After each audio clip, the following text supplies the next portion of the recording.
Good evening, and once again, after a little break, welcome to the W12 Sprint Series. I'm back, joined in the booth by Kevin Ketzero. I hope I pronounced that last name correctly.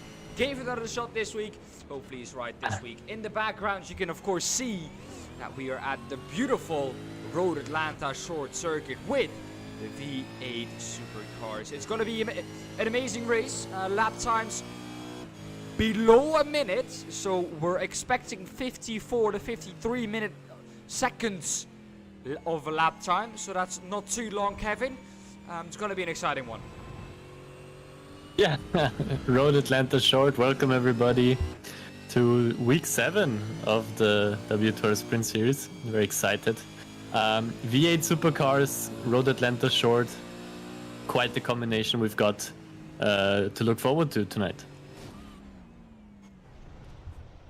Well, Kevin, let's just say that it's not only this week that we expected amazing racing. We have had some evenings where server 1 was, let's say, great, absolutely amazing. But then server 2, of course, wasn't, well, quite there with the action we're used to normally. And I think that's not because the racing is bad. I think that's because the standard that we set ourselves, I think it has been going up and up and up throughout, well, the evenings. Yeah, definitely. The driving has become better and better and better, and there are better races than others. It's like that in every series, but I think we've always got some very exciting parts about our races here in the W12, and then this night will be, I think, no exception to that. And we're starting with, well, an amazing combination, like I just said.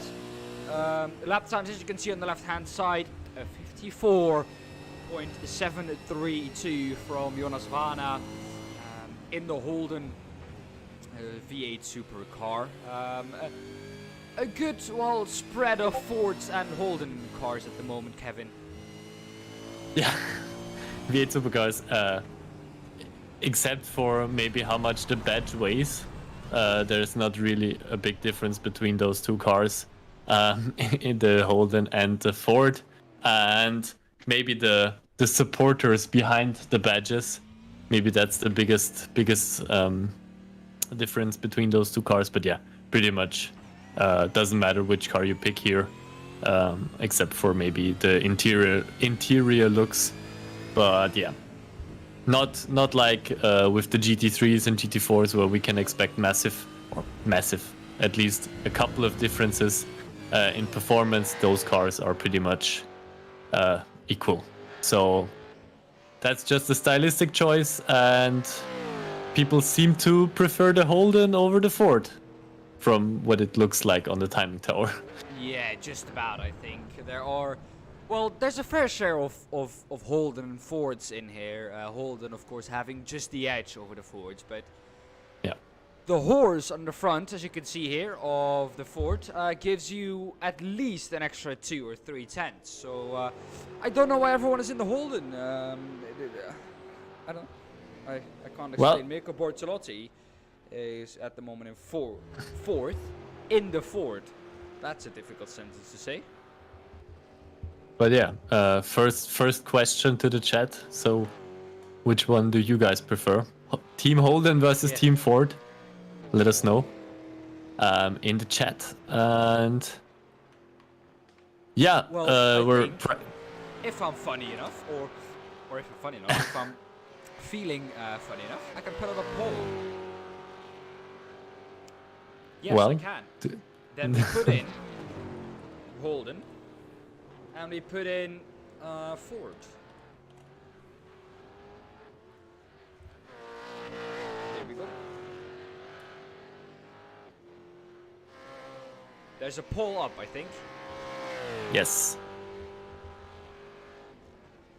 So you now can vote which car you prefer. Yeah, we want to know. 3 votes already. Holden in the lead. There you go. There we go.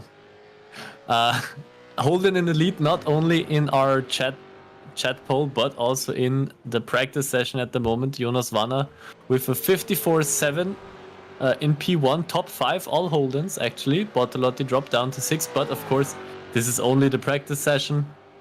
The real times will be driven in just a sec when we switch over into qualifying, into the first qualifying of the evening. And so let's see how those practice times compare. Hugo Eckerson with a nice, can he pull it off? No, just quite couldn't manage the whole 360, sadly. Well, before we get into qualifying though, let's quickly take a look at the championship standings, Kevin. And it's your honor to go over the silvers first. Yeah, so let's maybe do just the top 5 because I don't think we have that much time. But Benjamin Moser at the moment, silver class leader, 84 points ahead of Florian Becker with 63, Patrick Henn with 59 points, Julien Rambaud, P4 in the standings right now with 57, and Stefano Pellegrino with 34 points. So the top drivers, Benjamin Moser a bit further ahead, but 2 to 5 very close to each other. Same, or yeah. Mirko Bortolotti leads the overall class ahead of Hendrik Augustin, 232 to 228 points, so very close there in the overall class. Benedikt Hitz in P3 with 204 points. Jonas Vanna, Marius Zug, 178, 173. Vanna and Zug, so also those guys very close to each other. So at the top, there's still quite a lot to fight for, I'd say. Oh, definitely. As DK has a funny moment. A moment. There we go. One of those moments. I think for the moment it's fixed. There we go. We should now have a timing tower on the left. Once, of course, someone sets a lap time. We know that until anyone has set a lap time, there's no timing tower going to be up on the left-hand side. We're going to look on board with Stefano Pellegrino, who's coming out of the pits now. And, well, Kevin, gonna give you some time to prepare, but once Stefano Pellegrino in the Ford is gonna come across start-finish line, you, my man, are gonna give us a lap around this beautiful short track that should only be 54 seconds long if you want a good lap time. Yeah, so what did we have? I think like a high 54 from Jonas Vanna in practice, so high 54, 55 probably for most of the drivers something they should be very happy with. Let's see where Stefano Pellegrino will put his V8 supercar, which looks like a Ford as well. So we're on board, we're coming down the final corner, very fast right-hander. Pretty much doesn't sound like flat out, it's flat out in most cars. So start finish straight, coming up 5th gear to turn 1, early braking there from Stefano Pellegrino. 4th gear for turn 1, tries to get the apex on the inside, probably could have gotten it a bit more. Then very difficult section 2, 3 and 4, very blind corner, very easy to miss the braking point there as we come down through another S. Very difficult in those V8s. Haven't driven it with those V8s as well myself. Then the short version turns right here, not to the left as we're used to from Petit Le Mans and what else. It turns right just after the S's and comes down straight again to the final chicane. 2nd gear, hits the apex there on the left, takes the curb on the right. Very difficult on exit to get the power down over the hill and back down the final corner. And again, yeah, not quite flat out, but still, that was a very quick lap, very, very short lap around Road Atlanta in the V8 Supercars. Not bad at all, I think, from Stefano Pellegrino. At the moment, he lies himself in P19. Mirko Bortolotti jumps up into P2. Only, and I say only, 2 tenths behind Jonas Vanna. A 55-2 at the moment. 11 people watching. Only 5 votes on the poll. Of course, it is completely free to do. So if you want and help us out to decide which is the preferred V8 supercar. You can vote on either the Holden, which is at the moment leading the way in the hands of Jonas Vana, or the Ford in the hands of Mirko Bortolotti. Vote your way, and at the end of race 1, so at the end of heat 1, we will close the vote to see which car is the most preferred car. Well, at the moment it looks like no one is out on track improving anymore. Yes, there is one man who is improving at the moment. That is this man, Niels Langeveld. He is out on track, still setting his qualifying lap. At the moment, he needs a 55.210 to jump up into pole position. Not impossible. A 54.7 was the lap time. That was quickest in practice. He's going to come across the line in his Holden V8 supercar. It's not quite flat, that last corner. We saw it across the line for Niels Langeveld. And it is going to be a 55.246 for Niels Langeveld. That's just not pole position here, Kevin. That was a very quick lap there. Almost caught Jonas there. So amazing stuff there by Niels. Getting it that far up the field first. Or he starts, of course, from pole position in his heat. As we know, every second driver starts in Heat 2, so Langeveld, Zug, Paul, Sommer, Eckerson, and so on and so forth. So a good position there. Every even number, exactly, starts in Heat 2. Every uneven number starts in Heat 1, as usual. And as we're talking about Heat 1, already switched over the server. And there is the starting grid for the first heat race. Well, then we have Jonas Vana in pole position ahead of Mirko Bortolotti, Bastian Perez in P3, P4 for Martin Stadtmann, Thomas P1, P5, P6 for Josh Files, Robert Heger, P7, Julian Rambo, the pole position in the silver class, Florian Stadtmann in P9, second in the silver class, Marco Seiler, P10, Stefano Pellegrino, third in the overall, or in the silver class, 12th, Matthias Lebelt.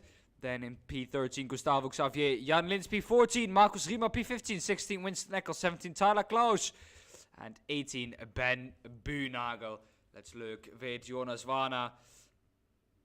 He is going to be wanting to, well, get a good start, I think, here, because it's going to be an important one. It's a short race. We expect, Kevin, about 7 laps here.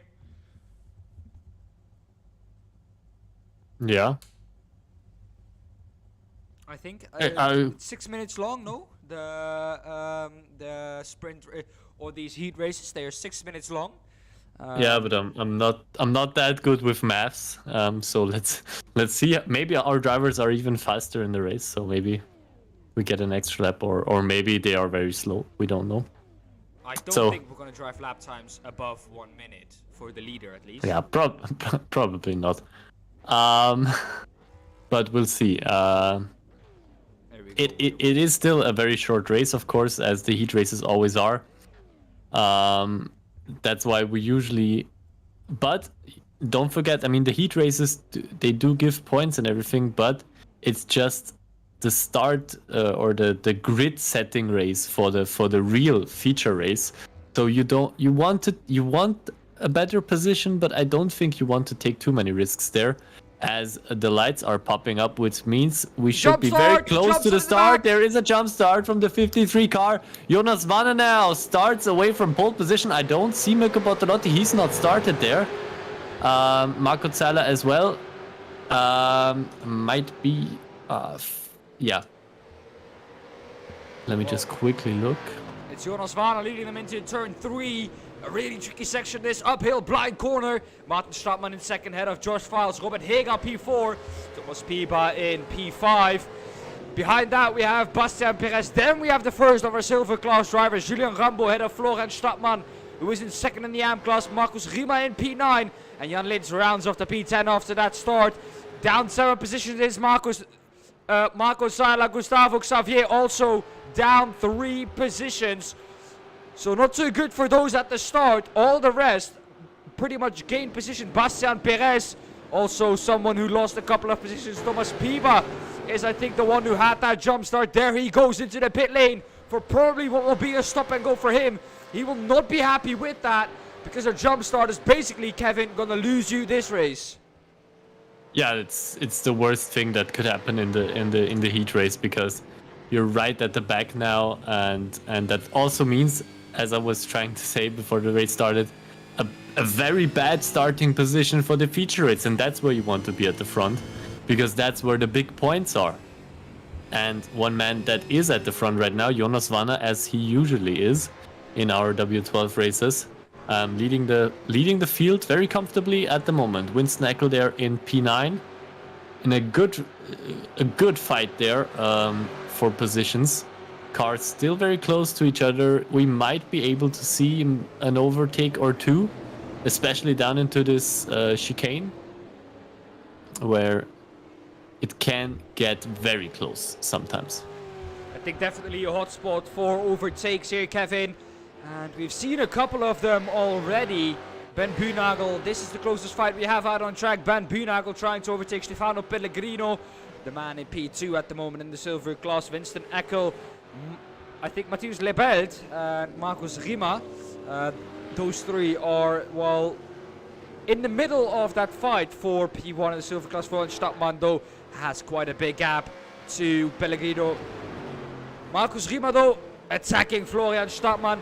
He doesn't have to fight this, of course. He is getting more points for the overall standings.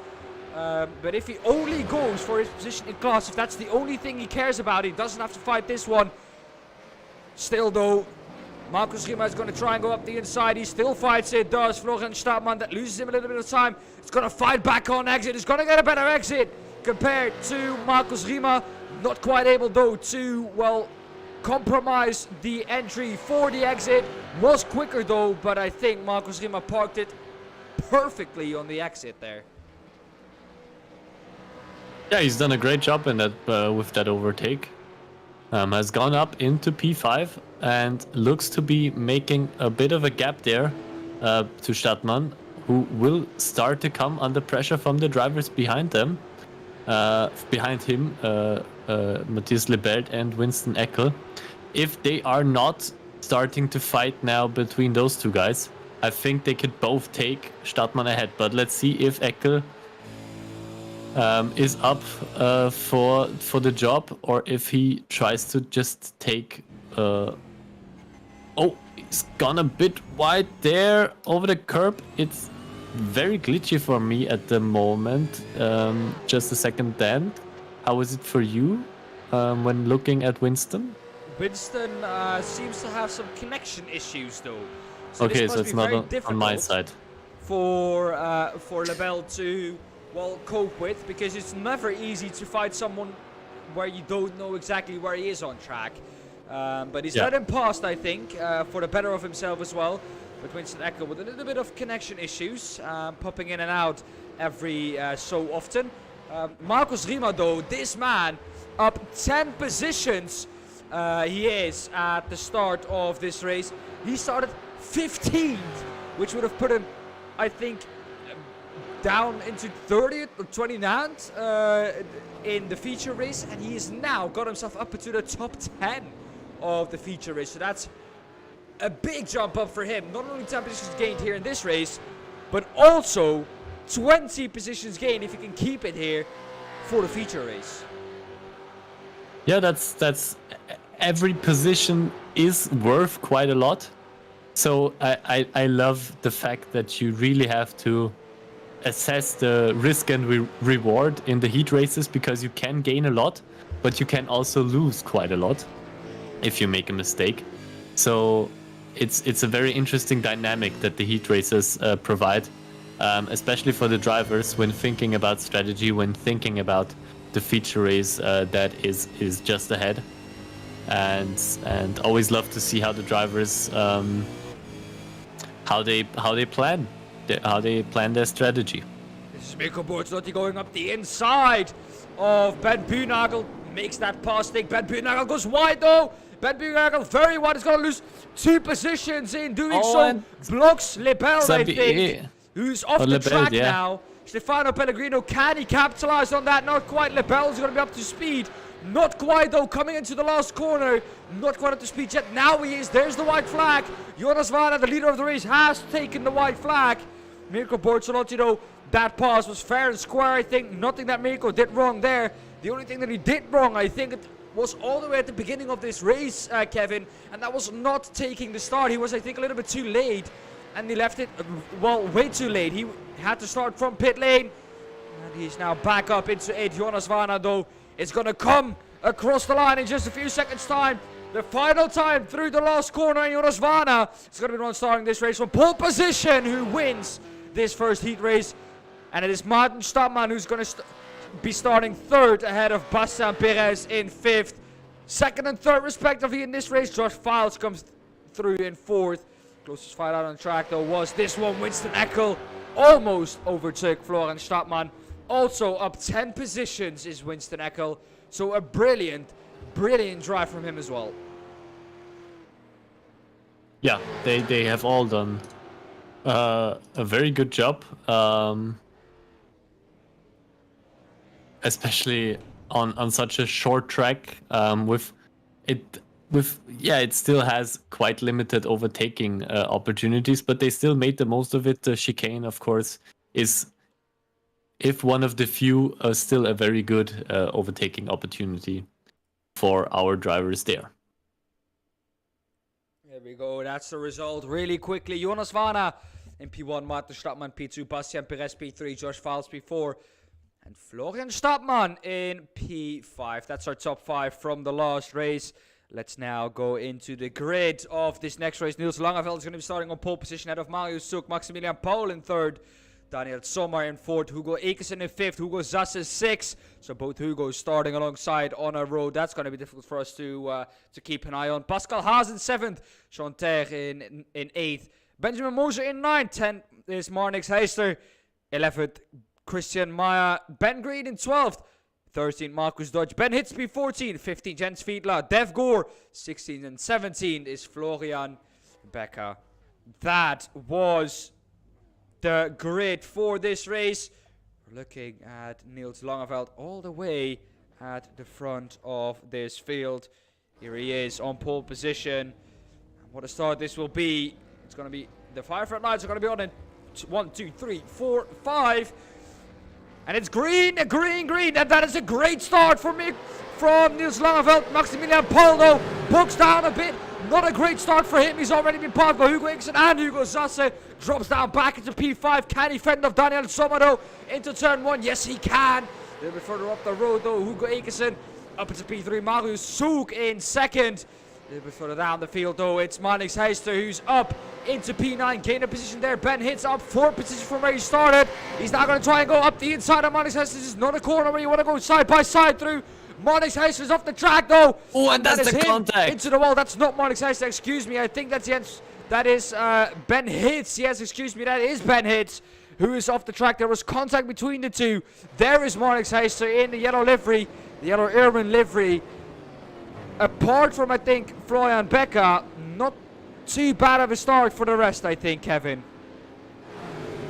Yeah, it was, again, a very, very interesting start. I think I saw a jump start there at the back as well. Florian Becker, of course, has to serve a pit lane start as a penalty from last week. That's why he is already down. I was looking up. The same was for Marco Zeiler, but I don't know why Mirko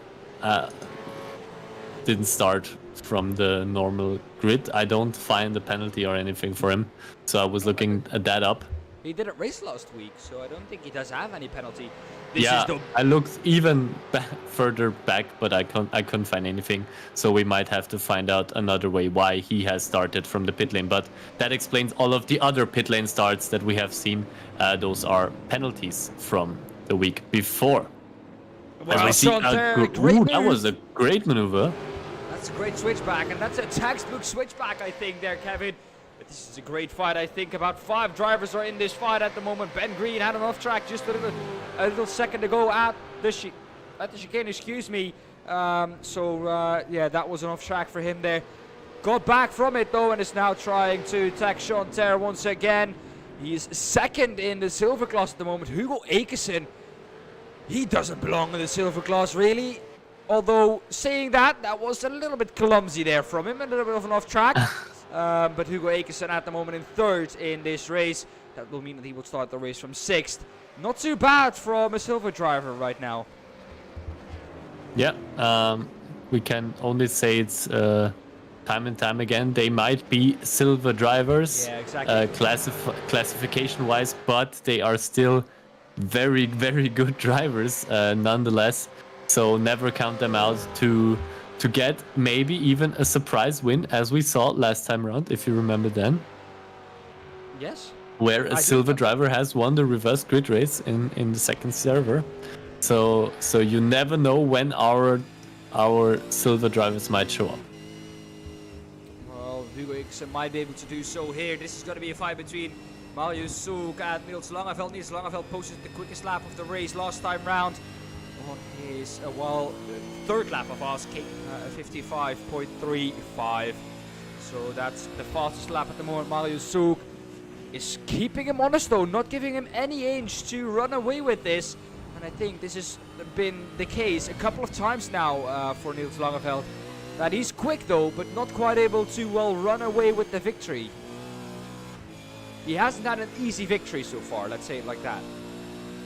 No, I mean, Marius Soek really keeps him occupied there. Stays right on his, not right on his bumper, but very close to his bumper, and just waits maybe for Langeveld to make a tiniest bit of mistake. And Ben hits with a very smashed up car, tries to go around the final corner, misses the wall there at least, but some great drifting there by Ben Hitz. Those V8s very much lend themselves to a bit of the drifting here and there. Hugo Sasse against Ben Green, the two Gazex drivers with also very smashed up sides. Fighting it out here for position 6. Let's see if Sasse can defend his position from Green. Green tries to take the inside there, does so, going into the chicane. Oh, they're very close to each other there.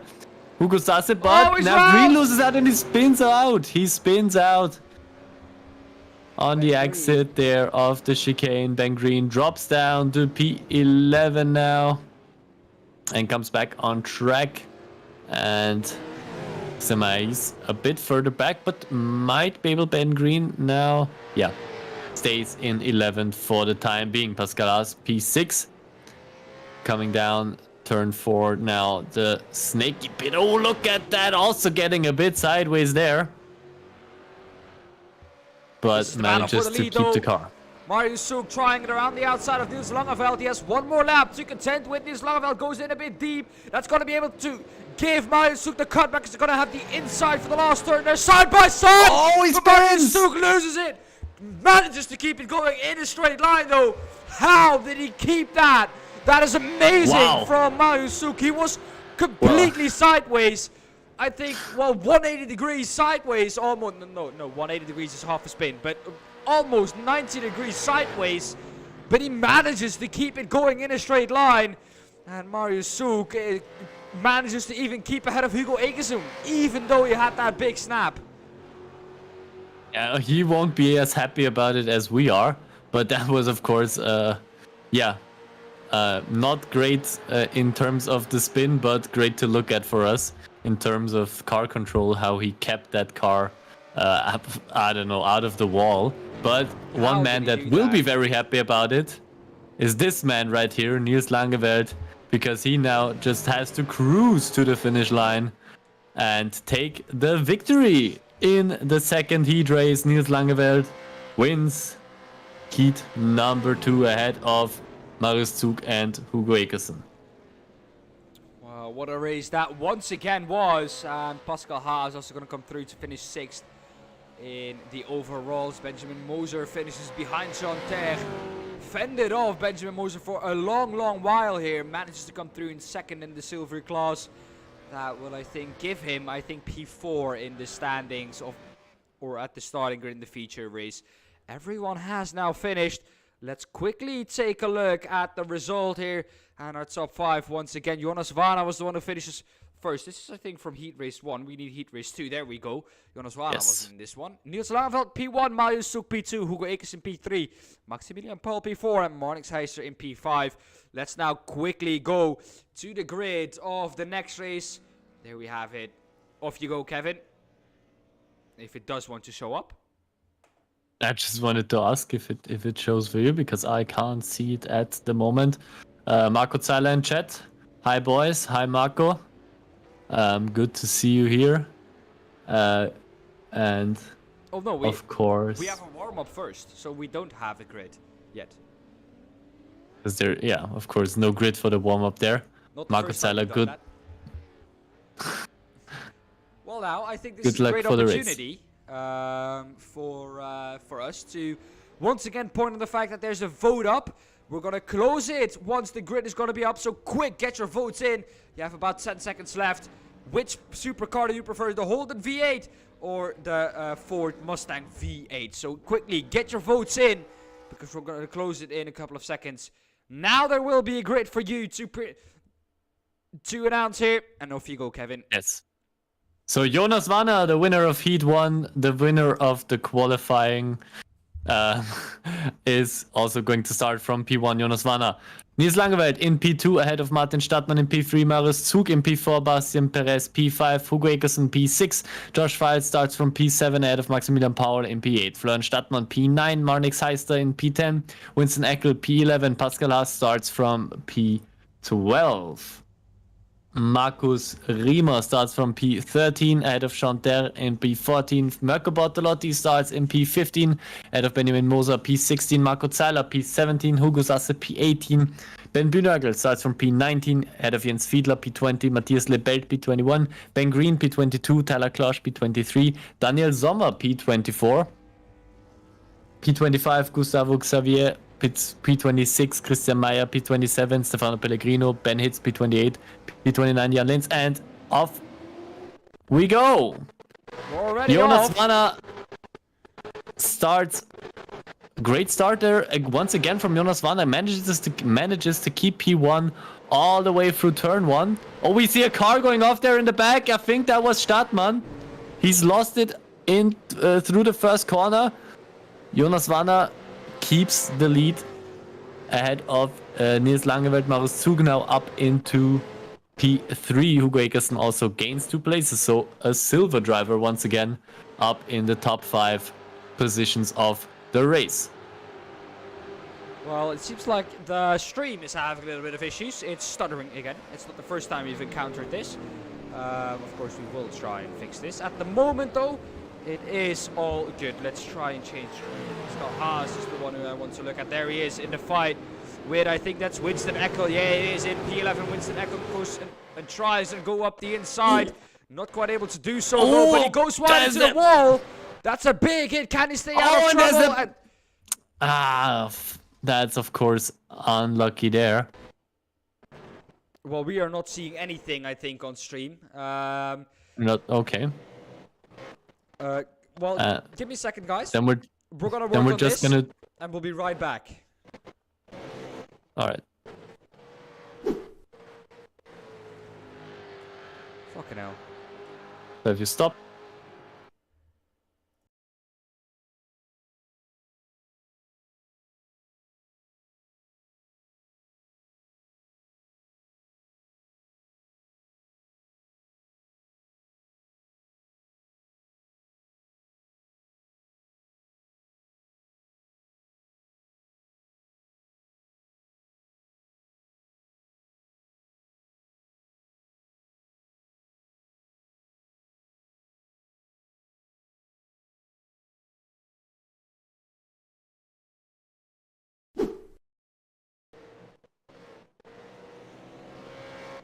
Well, there we are. We are back in. Hopefully, it has fixed it now. Well, otherwise, I don't know what to quite do with it. We haven't changed anything, so it's weird that it's now all of a sudden acting up. We are gonna end, however, the poll. And it seems like, yes, it has. The Holden has won with 71% over the 28% to the Ford.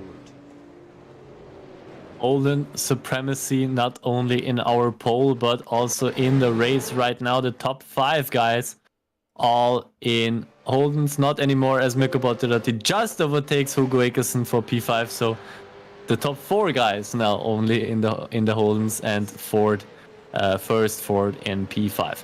Jonas Warner, the leading car at the moment. We look down back to Gustavo Xavier, who doesn't have a rear wing anymore. Which I know that the V8s are not as dependent on aerodynamics, but I still think you need that one, mate.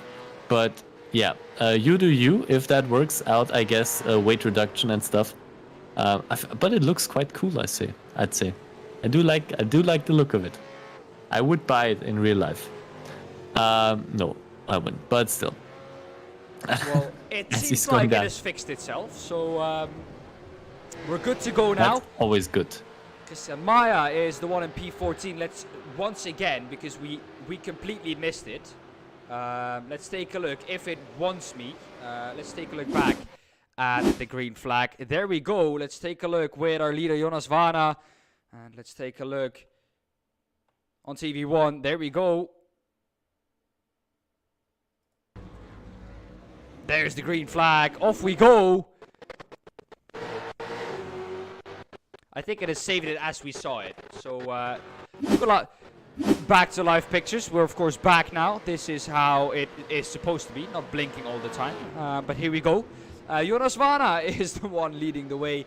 Sorry for the issues, guys. Of course, we're trying to resolve this as quickly as possible. I think we just did. Josh Files is the one at the moment in 4th. Ahead of Marius Souk. Niels Langeveld in P3. So, once again, a good drive from him. Mikko Bottilotti all the way up in P5 at the moment. I think there has been some crashes. Ben Bunagel is the one who crashed as well. Let's take a look at this Ben Bunagel. This is into the last corner, isn't it? Or into turn 3. No, this is coming out of the S section. Yes. Oh, and then a big hit. That didn't look great there. I expect that to be Jens Fiedler. Yeah, there it is. There he's already down. I think this He's is already at before least the incident. Well, Clement Schmidt says hello, hello. Clements is not in this race, but I expect Clements to be in server 2, because usually he is there in server 2. So Clements, if you could confirm that for us.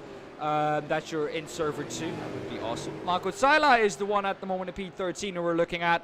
Kevin, well, the top 3 in the silver classes, we can show the silver class.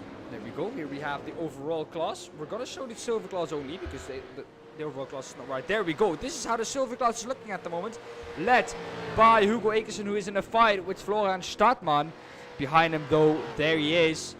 This is a fight on track, so the one who is behind him on track is not a battle for position. In the silver class. No, this is not a battle for position on the track. But not at all. As weird as it might sound, the driver who's behind him is lap traffic. Already, all right. Yes. Yeah, well, it is a short track. I didn't think about that being a possibility. 6 minutes in and already encountering lap traffic here for already blue flags all around the circuit. Yeah, but Hugo Ekersen not only P1 in the silver class, but P5 in the overall rating as well. There we go. Thomas Pieber is there right behind him. Let's see, Thomas Pieber has already made overall. His P23, but he has, as you might think, already has made his pit stop. So leader of the drivers who have made their pit stop is this man. Hugo Sasse in P18, who's now been, or is fighting off Maximilian Paul there, and really cuts him off there going up into turn 1. Josh Files in P16 coming up down the S's now. He's now the leader of the ones who have made their pit stop. We're looking about the 38 seconds mark, if you guys want to see, of course. Oh, there's a Yeah, go on. There was a car just flying to the right side of Josh Jan Files. There, you can Lins. see it right there. Jan Lins was it? That one didn't look good. He looked like he just went a bit wide through the long right-hander and went off and crashed into the wall there. He has not made a pit stop yet, so he still got his fast repair, which he will probably be using right about now when he manages to get his Ford back to pit lane. Josh Files now. I have to Yeah. say, looking good at the moment. He needs to gain about 8 more seconds on the leaders in order for him to come out in the lead. But he would be right behind Mirko Bortolotti at the moment as it stands. Because he's the one who leads the field of the pit stoppers. Only the top 4 is going to come out ahead of Josh Files so far. Of course, he could lose more time, he could gain more time, so then the top 3 only comes out ahead of him. But that's, of course, something that we cannot, say beforehand. So we're going to see he's, of course, a little bit more heavier. Or he's a little bit heavier because, of course, he's made his pit stop already, so he has fuel to go to the end. But that's also the thing with a short track, as we have another car missing its rear wing. That is, I think, Matthias Lebelt, who's missing his rear wing. Yes, it is. Matthias Lebelt in 28. A lot of drivers missing their rear wing. We'll go back to Josh Files, the leader of that class.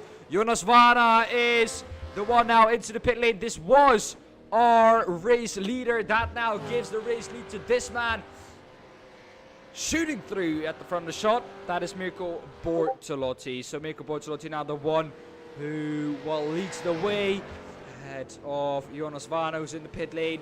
Marcus Rimado hasn't made his pit stop either, so he's now gonna inherit P2 here. Jonas Vana, though, there he is in the pit lane, still up on the jacks. There we go. Pit stop done for him. Let's see, where is Josh Files? There is Josh Files, only now coming out of the last corner. So not too great there for Josh Files. Still, I think, a big gap for him to the leader. But Mirko Bortolotti, I think if we see where he comes out, there's Niels Langeveld. He was in P2, I think. And he, at the moment, comes out in P7, just ahead of Josh Files. Yeah, he's dropped down. One position, I'd say, at the moment. Marius Zug has gone past him.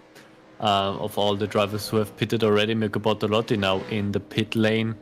Managed to get one more lap out of his fuel stint than all of the other guys. Let's see if it pays off for him. If the overcut is working or not. Let's see. He's now stopped. Getting refueled there. And Jonas Vana just breezes by at the moment. Mirko Bortolotti now just getting the pit exit, so now he's just started off, and that means he will be dropping down. Let's see where he comes out, actually. It could be very close there between those guys. Mirko Bortolotti just ahead of Niels Langeveld and just ahead of Josh Files as well, so that's big there. I thought for a second that Mirko Bortolotti was not at the speed yet, but those V8 supercars, of course, do accelerate rather quickly. Yeah, but it shows that the overcut has worked very well for Mirko, getting even ahead of Niels Langeveld there, who must be really disappointed with how that pit stop phase went out, because he's dropped down to P4. He cannot be happy with that, I think. This is Tyler Klaus overtaking Stefano Pellegrino. Gustavo Xavier now is now in the pits. Matthias Lebelt also is going to overtake him, probably, if he hasn't made his stop already. He has. He's out onto the track already. Of course, he still has his rear wing, so he should be gaining time over Stefano Pellegrino. Of course, because he doesn't have his rear wing anymore. This, though, is the closest battle on track, and it's the battle for P4 and P5. It's Josh Files right behind Niels Langeveld. Look at that. Behind that, it is now on Maximilian Paul, or isn't it? No, it's not. Who's actually behind him?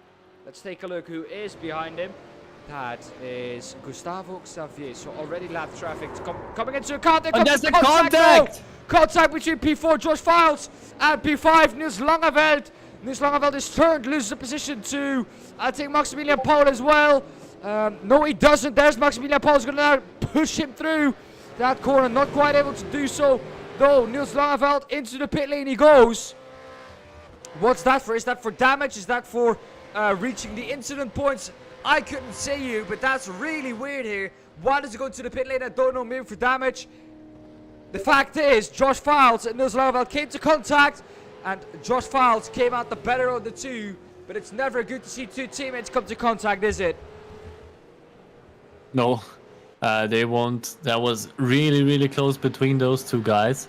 And I think it was actually a penalty for Niels Langeveld because he hasn't stopped. He's just went through. That was a drive-through penalty. So he's actually reached the incident limit, something we don't usually see that often, actually, in the W12. So, but I can see in the SDK that he's racked up 11 off tracks. So yeah, goes to show everything can happen here. We also got an incident limit. Our drivers can't just do as they please. I think it's still very high usually, but of course 11 off tracks, that's gonna get you punished sooner or later. Yes. So he's dropped down to P13, so that race has gone. You gotta say from bad to worse for Niels. Bastian Perez is another one with issues. There we have him. He is off track, and I think he as well has reached the incident limit because he as well goes into pit lane. Off track count for him 10. And may that be speeding in the pit lane? I have a feeling it is, looking at how he's, well, behaving at the moment in the pit lane. And I think he's going to stop because he had speeding in the pit lane. He was a little bit hot there coming into pit lane. Yeah, he's just completely smoking up the tires there. And stops the car. And yeah, that's that for Bastian. Let's take a look further through the front. Niels Langeveld is now making his way through the field. It's Marco Zaila who is behind him. I said hi boys in the chat. Marco Zaila in P13 at the moment. It's lucky for some, unlucky for some others. Usually, Kevin, number 13 is the unlucky number. Yeah.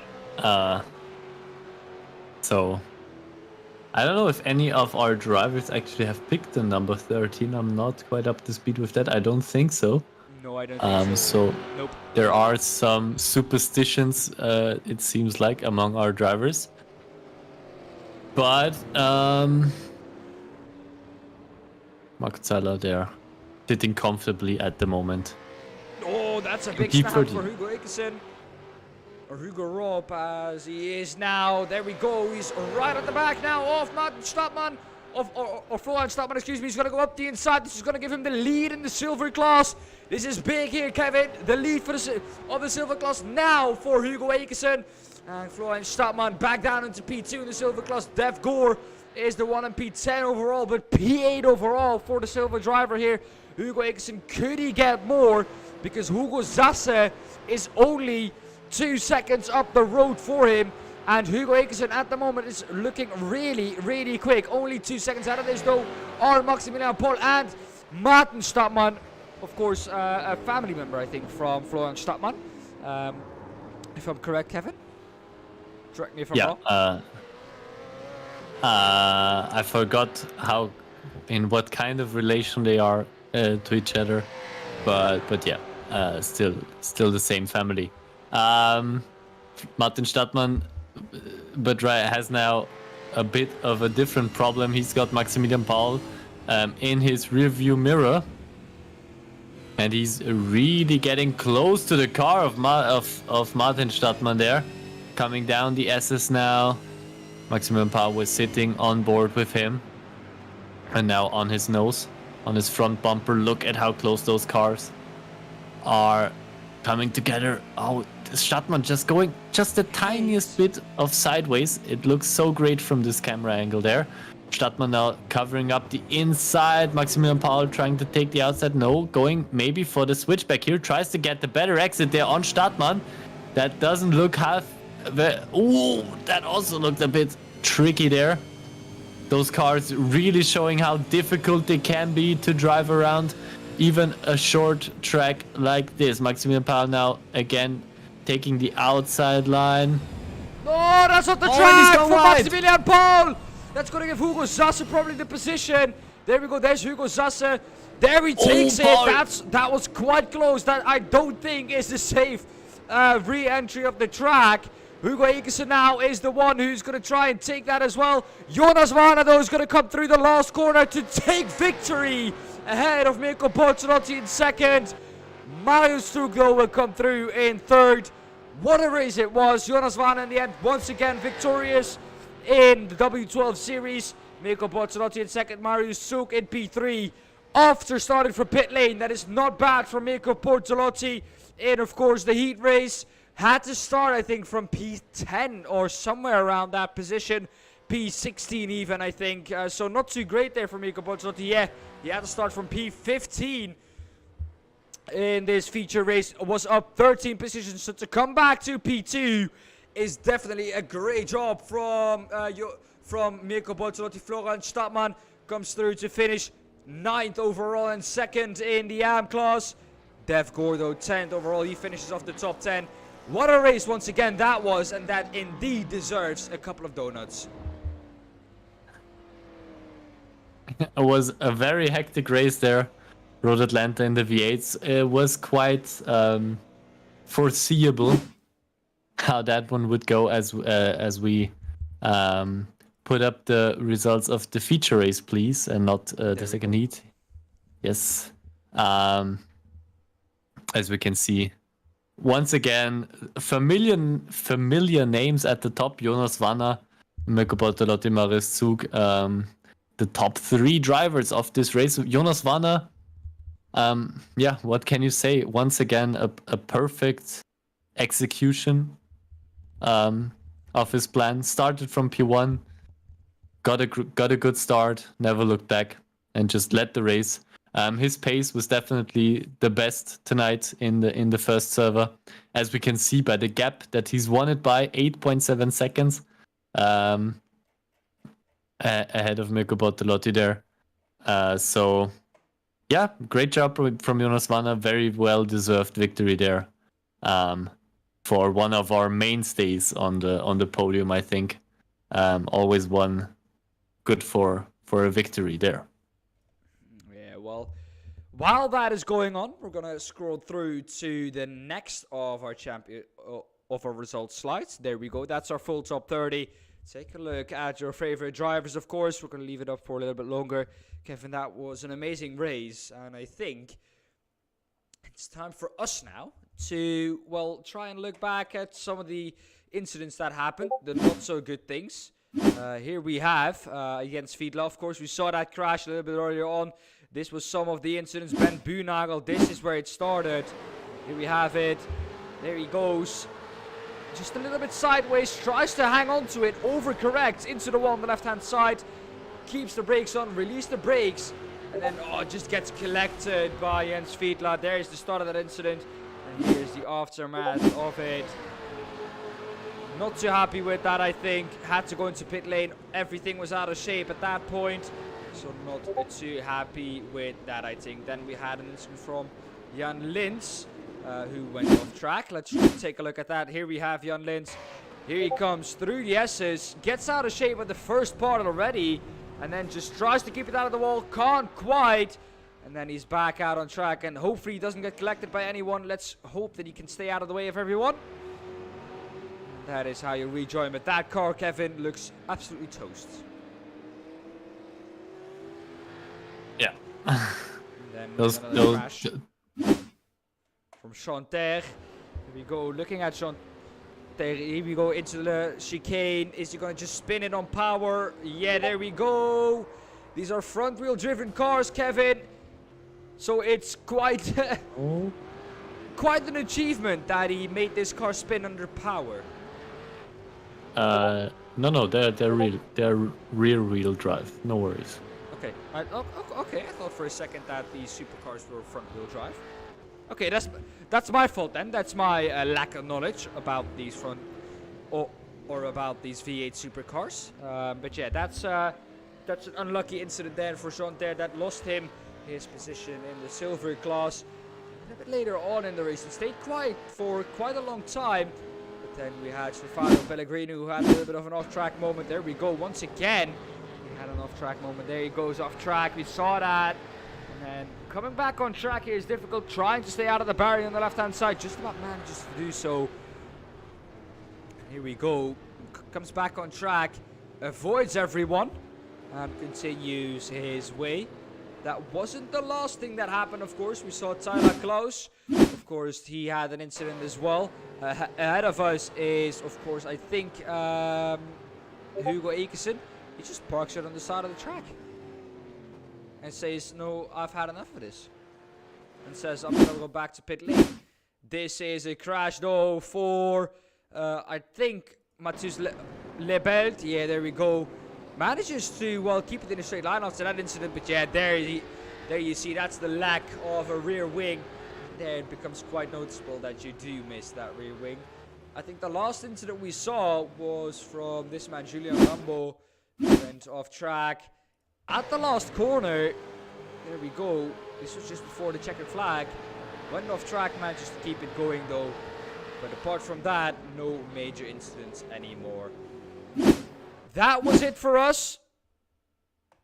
We are going to be right back. The draw for Server 2 is going on at the moment.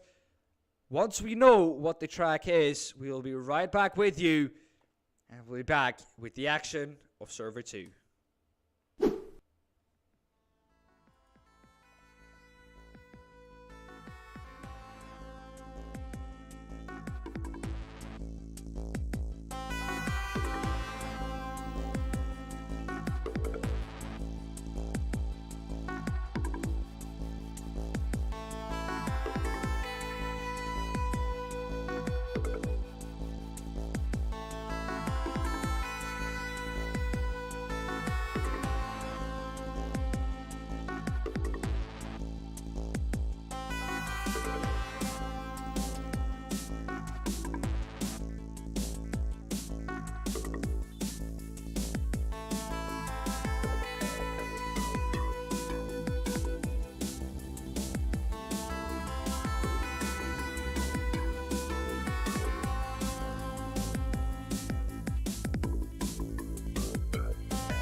Well, welcome back. You can't see the track yet. Now you can, but you could see it in the race info screen as well. We're at Donington Park Circuit, the full length of the circuit.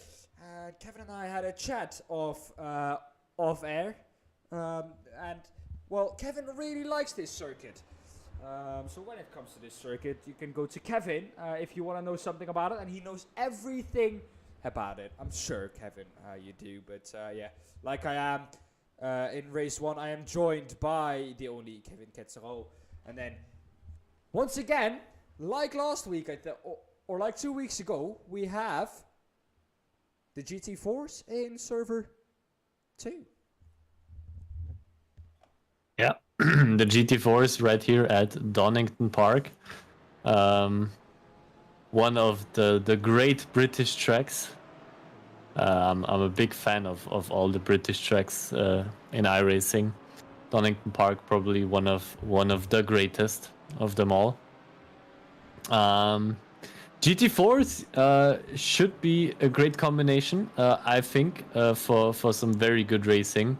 And I'm very excited. I'm very excited for this one, I gotta say. Well, Kevin, as usual, there are ballasts in these cars. Yes. And if I'm correct, you have the information for us about that, as always. Yes, as always. I'm the weight penalty guy. The GT4s. Shall we start off with the heaviest or with the lightest then? The heaviest? Well, let's start off with the heaviest, because that's the worst car to be in, basically. The worst car to be in tonight is also a British car, which doesn't narrow it down completely, but it is the Aston Martin GT4, which has to be driven, of course, by Hendrik Augustin, who is not here tonight, I think. Hendrik Augustin, Nils Langeveld, Hugo Sasse, and Marius Zug. So those are the drivers that have to be in the Aston Martin GT4, which has a plus 30 kilogram weight penalty. The second heaviest car is the Mercedes. Mercedes is locked for Mirko Bortolotti and Martin Stadtmann. Those two have to sit in the Mercedes plus 28 kilograms, so almost as heavy as the Aston there. The third heaviest car, already quite a drop down in weight, is the BMW with plus 15 kilograms. Only one driver locked to the BMW, and who else could it be but Ben Green? If you know, you know. And then we have actually two cars on the same weight penalty, which is exactly none, 0 kilograms, for the McLaren and the Porsche Cayman, as we see with Jonas Warner here at the moment. So McLaren and Porsche have no weight penalty at all, which should make them a good car tonight. But if I'm looking at the Macas, especially, they are pretty far down the field at the moment. Let's see if that changes in the open qualifying session, which will start in about 5 seconds from now. Well, Kevin, as always, beautifully done. And since you are the man of this track, you're going to be the man who we're going to come down to do a lap around this track and qualifying. We'll find out who is the first one out on track, because there's always one who is the first one out on track, and usually that's Jonas Warner in the Mercedes. He, if I'm correct, is not here at the moment. Jonas Warner in the Mercedes, not here. I don't know why. Because he's in the Porsche. Oh, he's in the Porsche. Which is, of course, not a bad choice tonight, because, of course, the Porsche doesn't have a penalty weight, and the Mercedes does have plus 28 kilograms. So if he can avoid the Mercedes, not a bad choice tonight to avoid it. Not at all.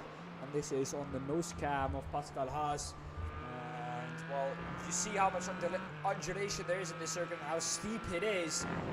It's much steeper than you think it is from the TV camera. If you go to the TV camera, you can see it doesn't look that that steep. If we go to the nose camera, you see how far it drops down here at this point. Now we start to drop down all of a sudden. And another drop down here in this braking zone. So a break downhill, quite difficult, I have to say. Yeah, but of course, a bit of elevation is always great on a racing track. We love to see that. And does make for some very fine racing and some very fine hot lapping as well. And makes the track a bit more pleasant to look at. Well, there we go, Kevin. We're on board now with Pascal Haas, who's going to start his flying lap. He's around this beautiful Donington Park circuit. Yeah, so we're on the start-finish straight there, coming down to the first corner, red gate.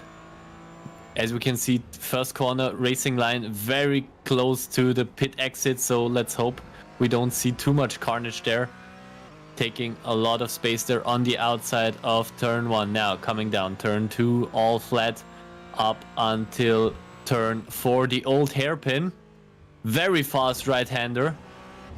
Also in those GT4 cars, you can take a lot of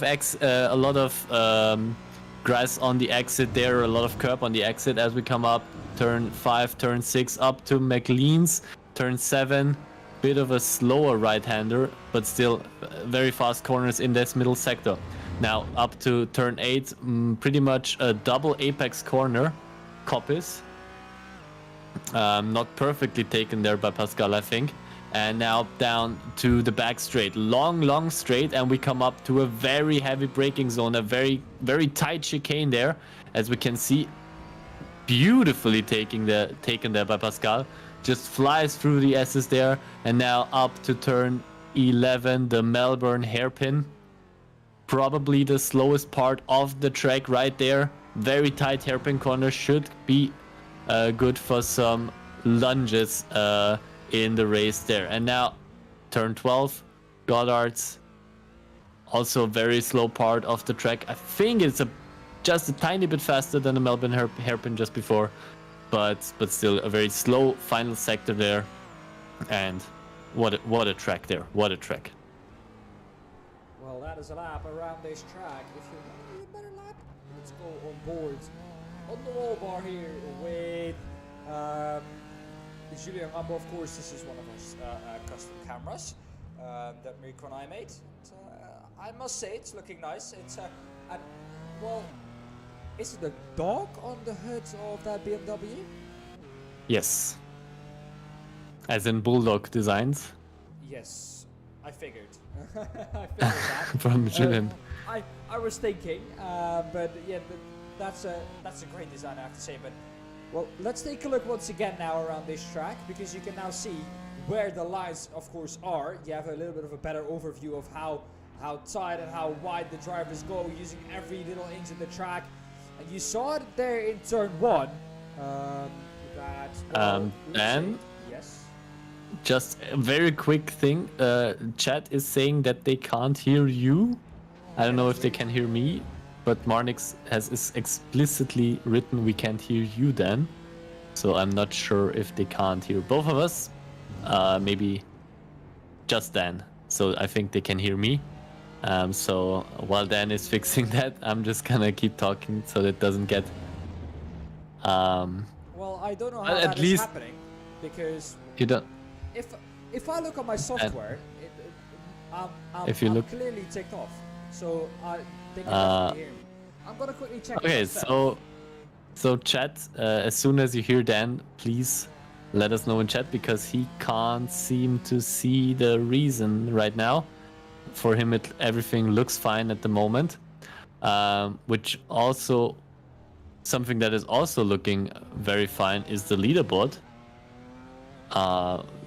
Got quite a mix-up there at the top, of course. Open qualifying as we've got in server 2 as usual.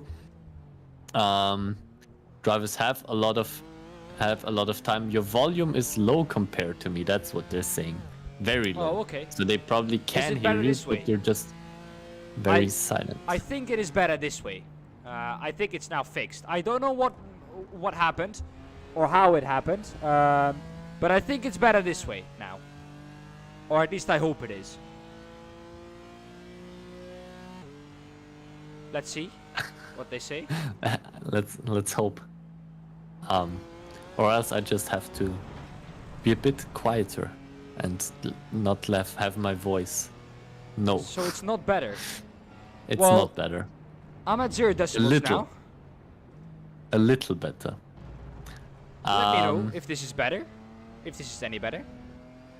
Well, the weird thing is, Kevin, I haven't changed anything compared to when we went out. The balance between us both is still bad, so I'm just a bit too loud. I'll turn myself maybe a bit A little quieter better. on my end.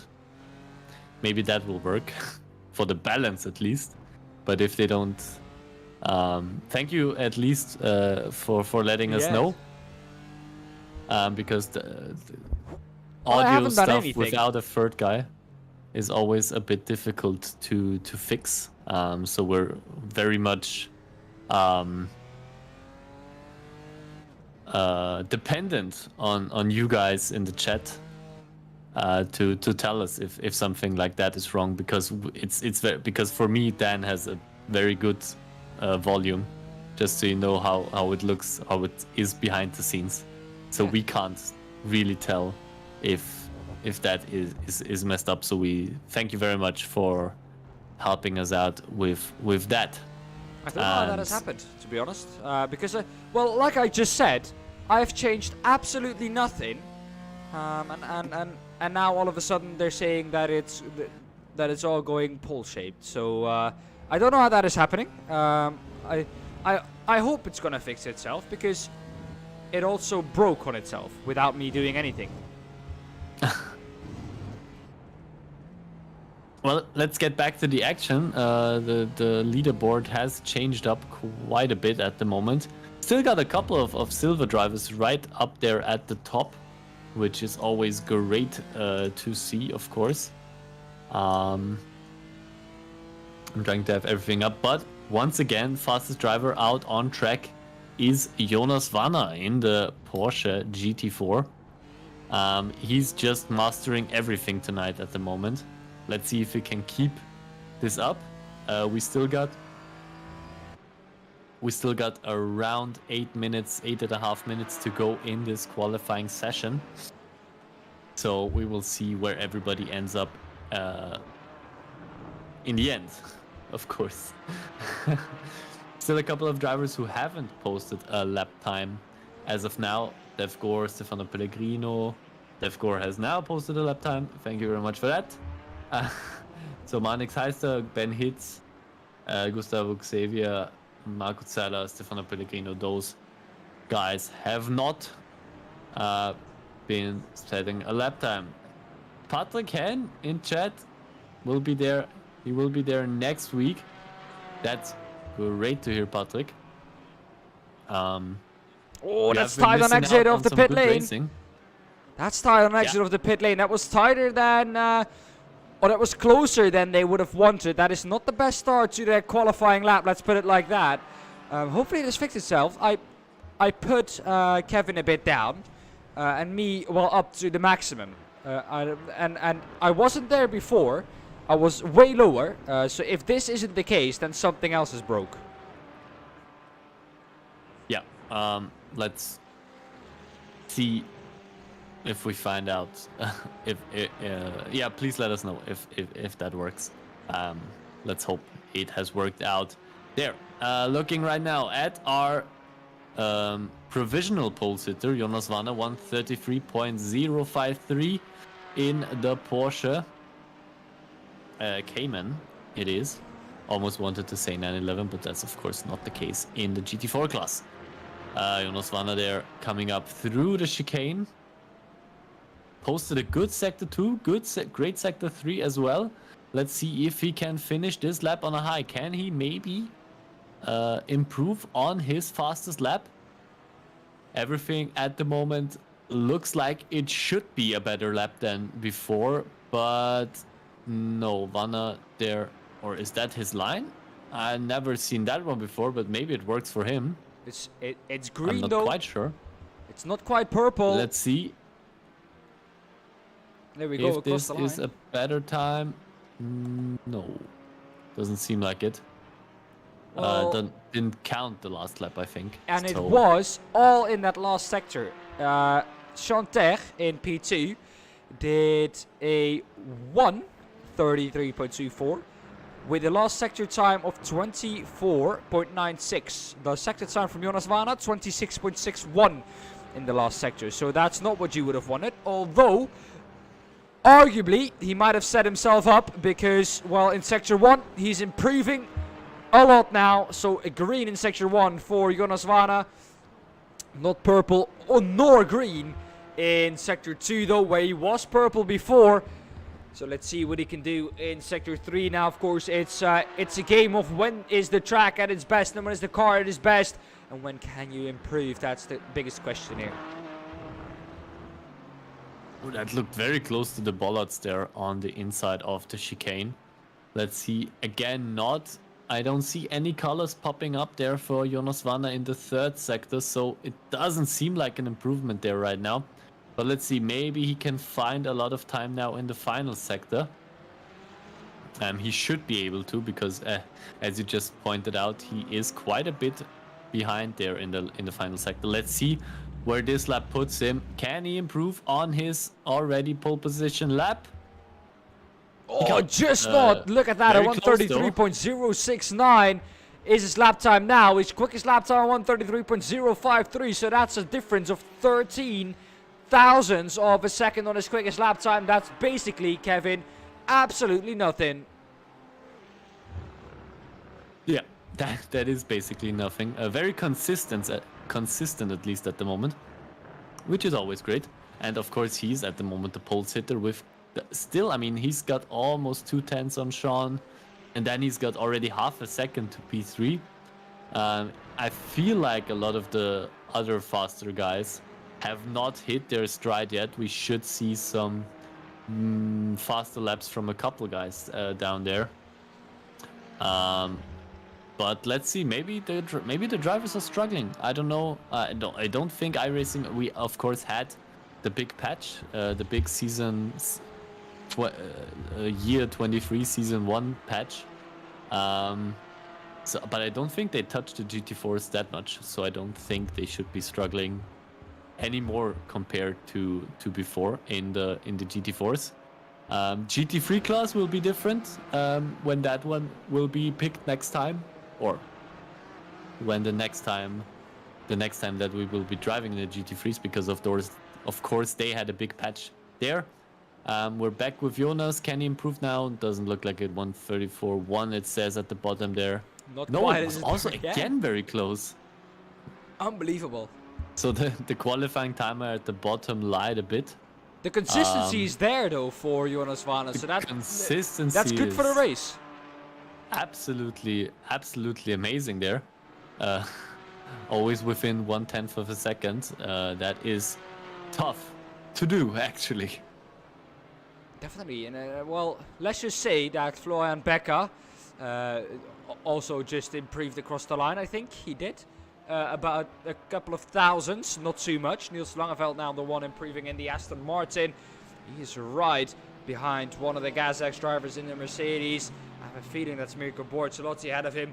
That he wants to, well, see and try and use his lines. No, it's not Mirko Bortolotti ahead of him. Niels Langeveld, though, himself does improve to, well, a lofty at the moment P7. With a 133.90 for Niels Langeveld. Also an improvement last time round, Marco Zeila, a 134.11. And up into P5 now is Maximilian Paul with a 133.688. Not too bad, a lot of improvements coming through now. The drivers getting the hang of these cars. Dev Gore, a 133.838, a 133.828 for Clement Schmidt. So not too bad for these drivers. At the moment, they're doing quite well here, Kevin. Yeah, but I'm still a bit surprised about our top 2 drivers at the moment, how far they are ahead of everybody else. And we've not got a long time to go in this qualifying session, but the drivers can't really close up to the guys in the front row at the moment. Well, the drivers that cross the line now, I think their lap is done. so they can't improve anymore. So Mirko Bortolotti will stay 7th or lower if anyone behind him improves. And it looks like Hugo Zasse might be improving at the moment. Winston Eccleston struggling in the BMW. Chris Meyer off the track, so that will be his lap done. Markus Deutsch in P26. Maximilian Pohl in P5. Where can he maybe improve to? Can he even improve? Because this is a difficult last sector across the... Or he pulls alongside Stefano Pellegrino, passes him, and is now off the track. That's not going to be an improvement for him. And into the wall. That's not going to be an improvement for him at all. Winston Eccleston did improve last time round on a 134.85. Can he improve this time round if he can get there in time? I don't think so. He's only just getting to the corner at the top of the hill, so no, he won't be in time. So I have a feeling that the only one I can do something about is Tyler Close, and even he is too far back. So no improvements from him anymore. Mirko Bortolotti was improving, as you can see on the bottom right of your screen. Marco Zyla, where can he maybe improve to? To nowhere, because qualifying is over and we have our grid for the race. Yeah. There we go. It's once again Jonas Wanner at the top. He's done so in the first server, and he's done so in the second server as well. Wanner, P1, 133.053. Brilliant lap time from him, because only one driver even managed to get within 2/10 of that. Chanter Brilliant lap time in P2. Brilliant stuff there. The only driver to get even close to Jonas there.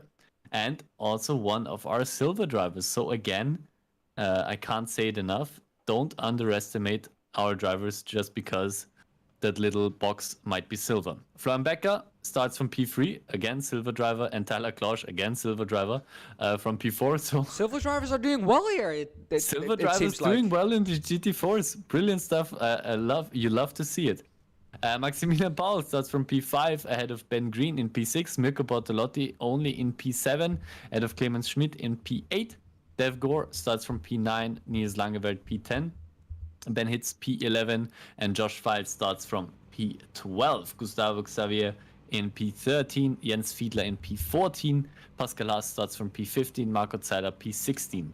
Marius Zug, also one of our faster drivers, down in P17, Hugo Sasse P18, Julien Rambeau P19, Hugo Eckerson in P20. Matthias Lebelt starts from P21, ahead of Bastian Perez in P22, Martin Stadtmann P23, Benjamin Moser P24. Benjamin Moser, our silver class championship leader, all the way down in P24 at the moment.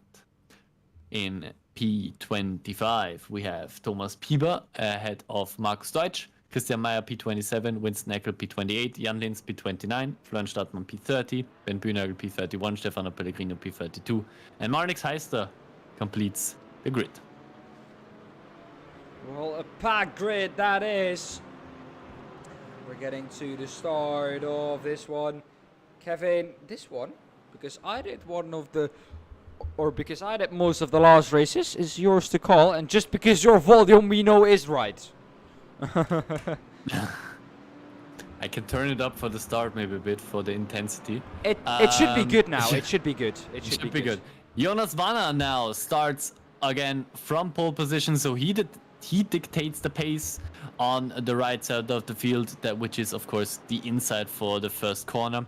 Let's see how he will go about this starting procedure. We see the safety car turning into pit lane, and now it's all up to Jonas Wanner to start off the race, and we're green.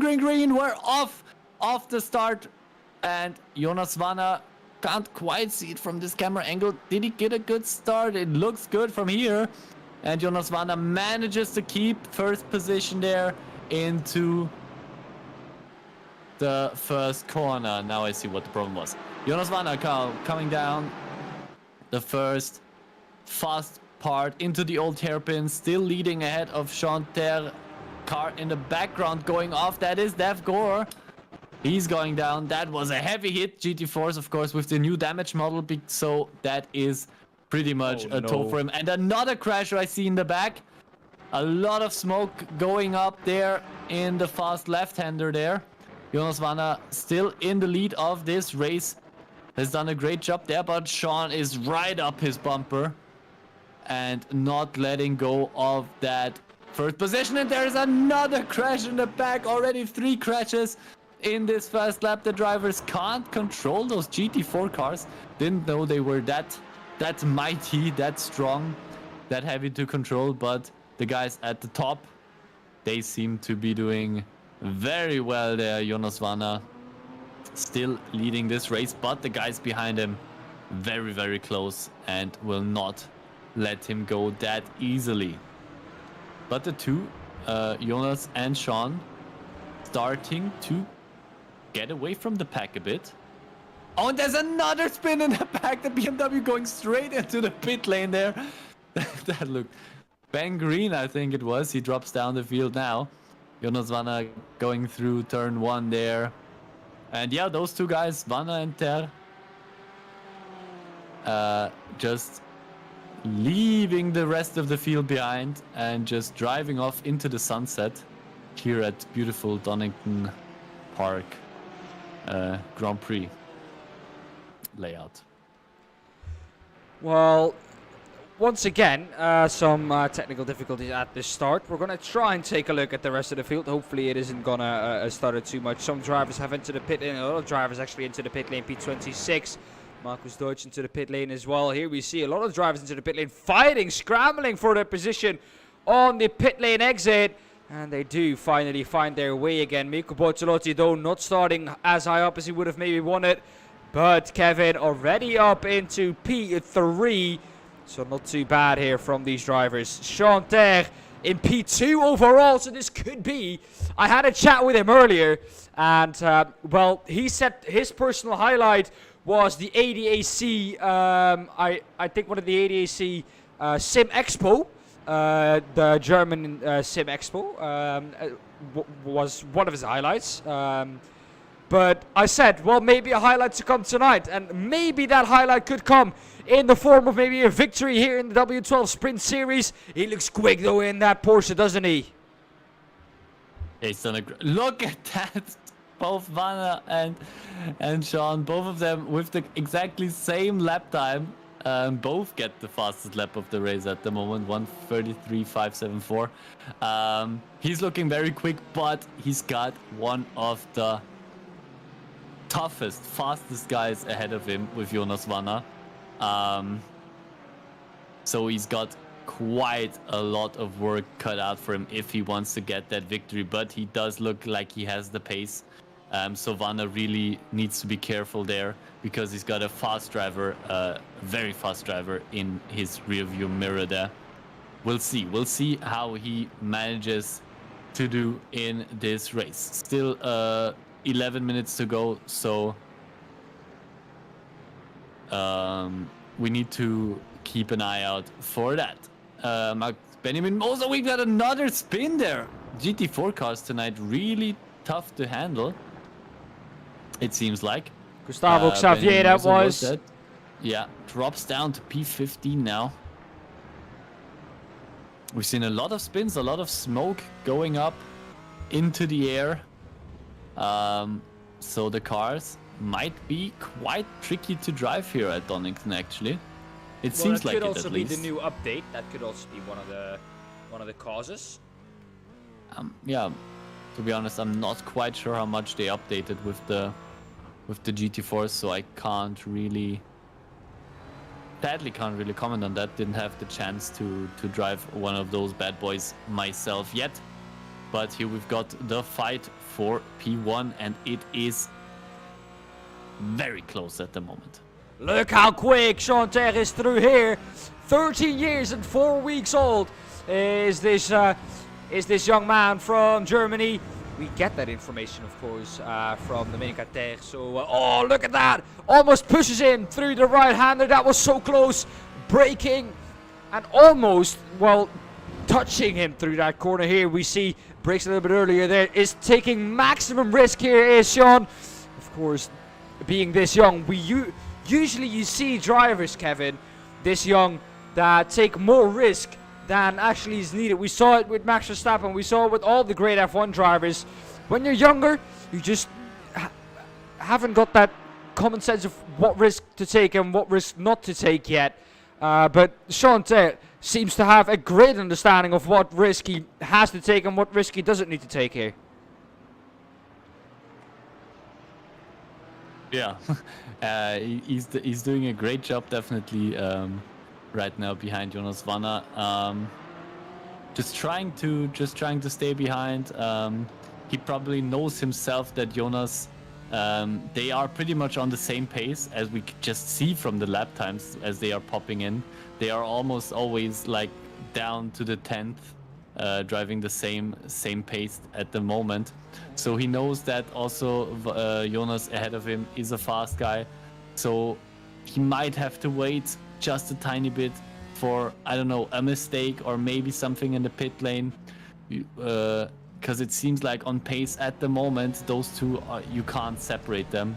And of course, if it's that close, getting an overtake is unbelievably difficult, if not pretty much impossible at the moment. Here we go for an overtake though, on board with Ben Hitz on the roof of that BMW. Ahead of us is Mirko Bortolotti. Can he defend from Ben Hitz? At the moment he can. Ben Hitz though had a little look around the outside. Not quite able to do or to finish off that move. And well, the top two already getting close to some lap traffic. Sean Turner has to draw back a little bit from Jonas Vanna. Don't get me wrong here, Kevin. P2 is still a great achievement for Sean Terry to get on the podium here. It is a great achievement for every one of the drivers in the W12, because the field is very, very stacked. I mean, looking at some of the names we've got in the timing tower right here, those are all unbelievably fast drivers. So I would be happy with any top 5 position if I was driving in this one. So getting a podium, getting P2 is an amazing achievement for all of the drivers here. So, but as we know, anything might still happen. He's still got the chance. He's looking very quick, Sean, there, and you never know. We still got the pit lane phase ahead of us, and still a couple of minutes in this race, in this first of 2 races in the second server. So let's see where this is going. I wouldn't count him out just yet. No, not at all. He seems to be gaining on Jonas Vanna as well, slowly but surely. Of course, that gap was 8 tenths, is now down to 7.5 tenths. So he seems to slowly be gaining, seems to be a little bit quicker than Jonas Vanna this time around. Ben Hitz, though, is the one who's right behind Mirko Bortolotti. This is one of the closest battles we have on track. Jan Lins as well tries to make his way around Joshua Maya. Not quite able to do so, though. Jan Lins is in the Porsche. Christian Maya, excuse me, is the one who just made his way around him in the McLaren. This was one of the cars that we thought was one of the quickest, but it proves also to be one of the most difficult cars in the field. Yeah, and the top 2 drivers, Jonas and Sean, both in pit lane. Mirko and Ben all joining them in pit lane. So it is time for the pit stops. Yeah, everybody's just coming in right now. Not a lot of crazy strategies I think we've seen tonight. We've seen a couple guys just coming in straight after the first lap. Oh look, Vanna very quick on the pit stop. Sean very slow on the pit stop. He looks like he's lost massive amounts of time there. If we look at the pit lane time, it was almost 5 seconds slower than Jonas there, and that cost him badly. So that wasn't the greatest strategy call of all time. He probably just fueled up a bit too much there. And now Jonas, he's got quite the gap now to Sean, and Sean might now have to look inside his rearview mirror, because Mirko has now, of course, closed up quite a bit there. Pace-wise, he should be good. He looks faster than Mirko in this race pretty much all of the time, so he should be good to stay ahead. But let's see where this is going. Thomas Pieber, the final driver, who has not made a pit stop yet. He will probably probably be doing so at the end of this lap. That's why he is in P2 at the moment. Should be a quick one for him. Let's see where he finishes, where he ends up after his pit stop there. Will be interesting to see how the overcut over everybody else, how it works out for him. He started way down the field, started in P25, so let's see where this pit stop will send him out again. Well, the gap between Jonas Varna and Jean Terre, a bit over-exaggerated by the fact that, well, Jonas Varna also had a really quick stop. He had a 27-second stop, where most of the drivers are in the 31s, and Jean Terre also had a slower one, had a 33-second stop. So it's both. Jean Terre was quick, and Jonas Varna, or Jean Terre was a little bit slow on pit lane, and Jonas Varna was very quick. So that's why the gap is so big, because you can see the gap to Mirko Bortolotti was around 2 to 3 seconds, and that gap has only come down 2 seconds. So that explains then why Jonas Varna is now so far up ahead. But Mirko Bortolotti has found his groove after this pit stop cycle, and is now trying to hunt down Jonas Varna and Jean Terre. Can he make that pass though? There are only, I think, 2 or 3 laps left here at Donington Park. At best, I think 3. I would give it 2 laps right now, not more after this lap. So 2 laps after this one that Jean Terre has to survive with Mirko Bortolotti behind him. We both know though that with Mirko Bortolotti behind you, it's going to be really difficult to do so. Yeah, but as I said, I think Sean's pace was a bit better throughout the race. Let's just hope he can keep his nerves, he can keep his calm, and just put out. If he can just drive his pace that he's got, I think he's good. Of course, having a driver like Mirko in your rear view mirror doesn't help calm you down. But you can just ignore it. You should. Yeah, it's difficult to do, but it's difficult to do. That's what I'm trying to say. You have to ignore it. Of course, you have to ignore it. But of course, it really shows. It really you really have to get the best mentally out of yourself in a situation like this, and as I said, I think Sean's pace was good enough. If he can just drive his pace and not make any mistakes, he should be fine. But we'll see how that one goes. Yeah, Jean Terre gained 4 tenths last lap on Jonas Varna, so it's actually a bit sad that he lost that time, because if that wasn't the case, he would have been a 10th behind him, and now alongside him, maybe ahead. So it's a shame that he lost that time in the pit lane, because otherwise we would have seen an incredible fight between Jean Terre and Jonas Varna, maybe with Jean Terre coming out ahead of Jonas Varna, or coming out on top, because he is quick. Jonas Varna is losing some time to both Mirko Bortolotti and Jean Terre. Jean Terre is gaining some time on Jonas Varna as well. 4 tenths, the gap has come down once again this lap, so not bad, but Mirko Bortolotti is pressurizing Jean Terre. They're now going to go on to the last lap. There is Barry the flag bearer with the white flag. This is the last lap of the race. One more lap does need Jean Terre to survive and get through in a lofty P2. A personal best lap time for Mirko Bortolotti though. Last time round, Hugo Zasse is another one behind this battle. Florian Becker, Mayusuki, his first rang here between those two. Has front row seats to this fight. Is now involved in the fight himself. He's alongside Florian or Martin Stadtmann. Can he make...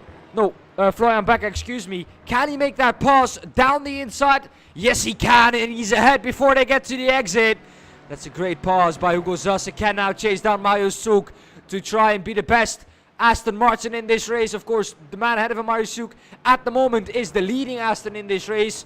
Not the quickest at the moment it seems like, but that's a mistake. And now I think that gives Mayusuki the opportunity to run away with it. We go back to the front of the field because look how close this is. Jean Terre has a couple more corners to survive. Mirko Bortolotti crucially gets a little bit of a snap though out of the chicane. That will give Jean Terre the room that he needs into the last couple of corners into the second to last hairpin.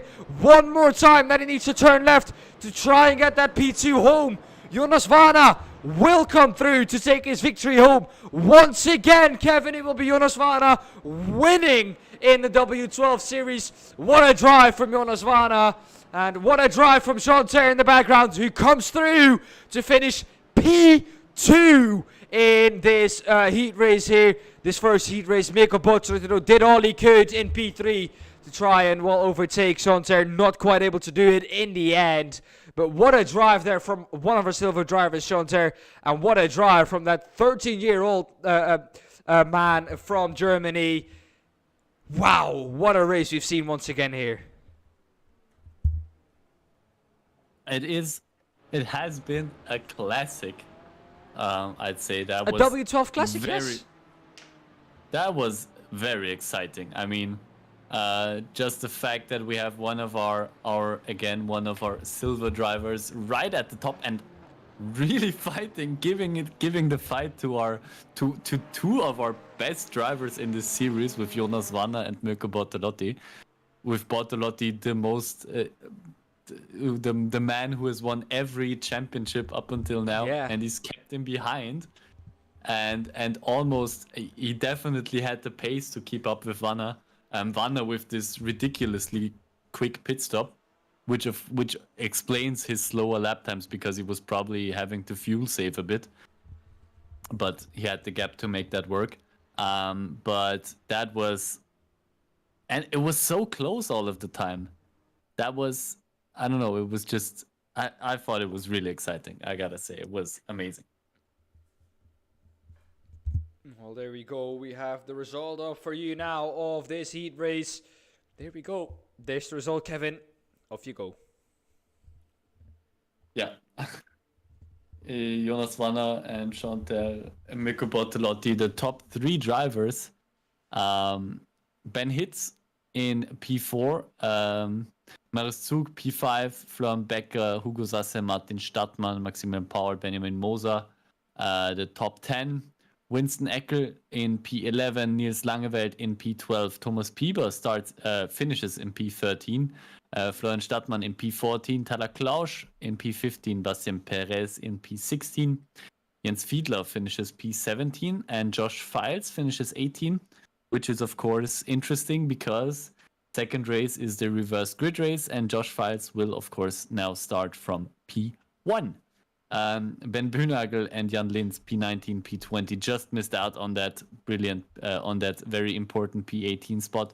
Christian Meyer, P21, Clemens Schmidt, P22, Gustavo Xavier in P23, and Stefano Pellegrino in P24, Markus Deutsch, P25, Hugo Eckerson, P26, Pascal Haas, P27, Mark Zeiler, P28, Matthias Lebelt, P29, Ben Green finishes in P30, will also start from P30, Julien Rambeau, P31, Dev Gore, P32, and Marnix Highstar in P33.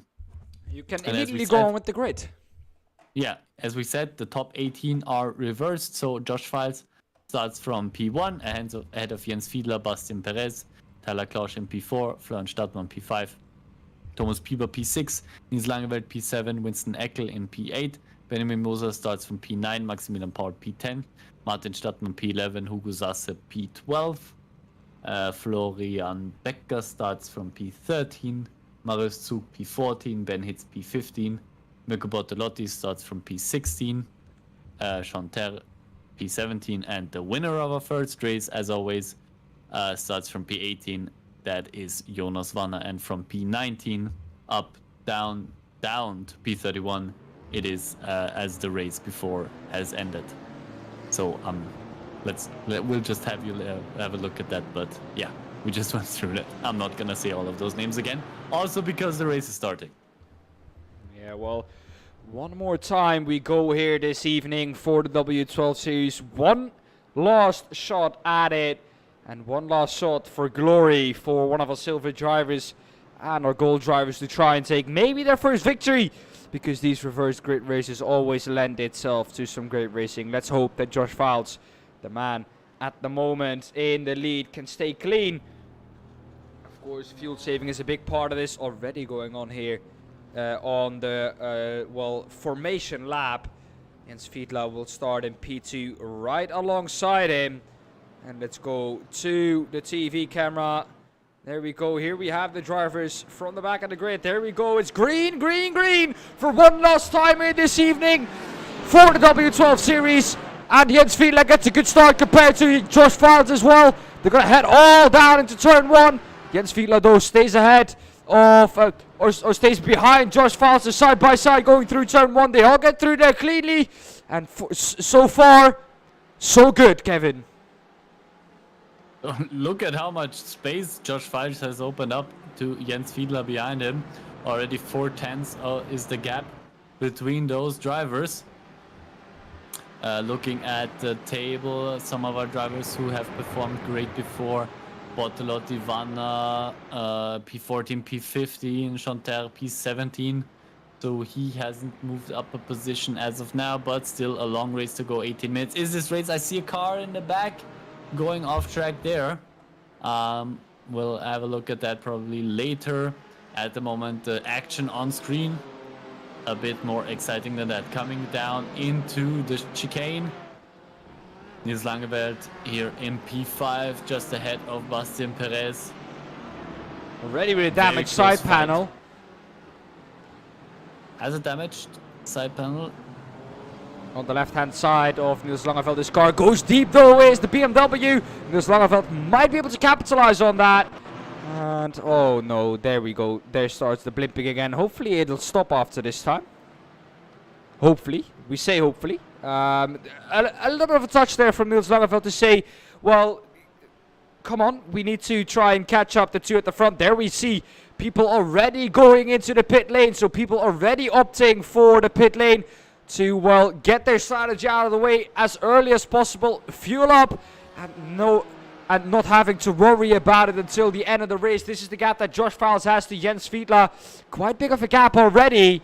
And, well, let's just say that with the gap he has, and that's Jens Fiedler off track. Comes back on track. No time or no positions lost there for Jens Fiedler, but time lost to Josh Files ahead of him. Tyler Klaus, though, is the one leading the pack behind that. He is the one who will want to try and capitalize on any mistakes from the top two, if he can stay, of course, at P3. He can do that, of course. Just quickly wanted to mention one of the drivers that has come into pit lane already is Mirko Bortolotti, P3 from the previous race. Of course, in those reverse grid races, early pit stop if you're one of the drivers which has to start further back because of his good position in the first race. An early pit stop is not the worst idea because, of course, now Mirko has free air ahead of him. He's got 8 seconds until the next car ahead pops up, which is Ben Green. So he now has the time to drive his own pace, unlike drivers like Jonas Vanna, Chanter, who are stuck in the middle of the pack more or less, and will have to drive slower or can't really go their own pace all of the time. So we'll see how that one works out for Mirko there with the early pit stop. Will be interesting to see. Yeah, well, once again, we're looking at the man in the lead, Josh Files. He, of course, will be pitting as late as possible to try and use that lighter car to his advantage. Florian Stadtmann a little bit further back, of course, second in the silver class. Tyler Klaus is the one leading the silver class in the 911. That's the number of his, or that's his racing number, not the car, because this, of course, is the Porsche Cayman. That's not the Porsche 911 GT3. Yeah, not the car that you think it is when we say 911, is it? No. I mean, at least the manufacturer is the same. So. Well, Porsche and 911 always goes well together. Yeah, that always works, I think. But yeah, Josh Files, look at the gap right now. He's got 4.2 seconds. Oh, we've got an Aston going on the grass, but keeping it in the straight line. Benjamin Moser. That's a big dive from... Big dive there by Vanna, but it worked out fine there. But that was, yeah, Zug not happy with that one. Flashes him, and Sean was just a couple of seconds ago right behind Vanna, and now 2 cars are between him and Jonas. So, and now they're all going into pit lane. So very different strategies we see in this reverse grid race. But what a dive by Jonas. Unbelievable. Yeah, that was incredible. Jonas Varna said, well, I'm not going to lose any time here. I'm going to dive down the inside. I'm going to take maximum risk, but also get maximum reward because he made it stick. And, well, what a drive from him that was. Off onto the grass there is Tyler Klaus. He's going to lose a position with that, probably to the BMW. Maybe to the Aston behind him as well. That is Niels Langeveld coming through as well. Yes, he is going to lose that position. So not the best couple of corners there. Not the best section for Tyler Klaus. I know what he would have wanted. Look at that behind those. Chanter already up into P7. Of course, still has to make his pit stop. But the longer he can go, the more people he can maybe pit before he gets into the pit lane. Yeah, we'll see how that one works out for him. He's got...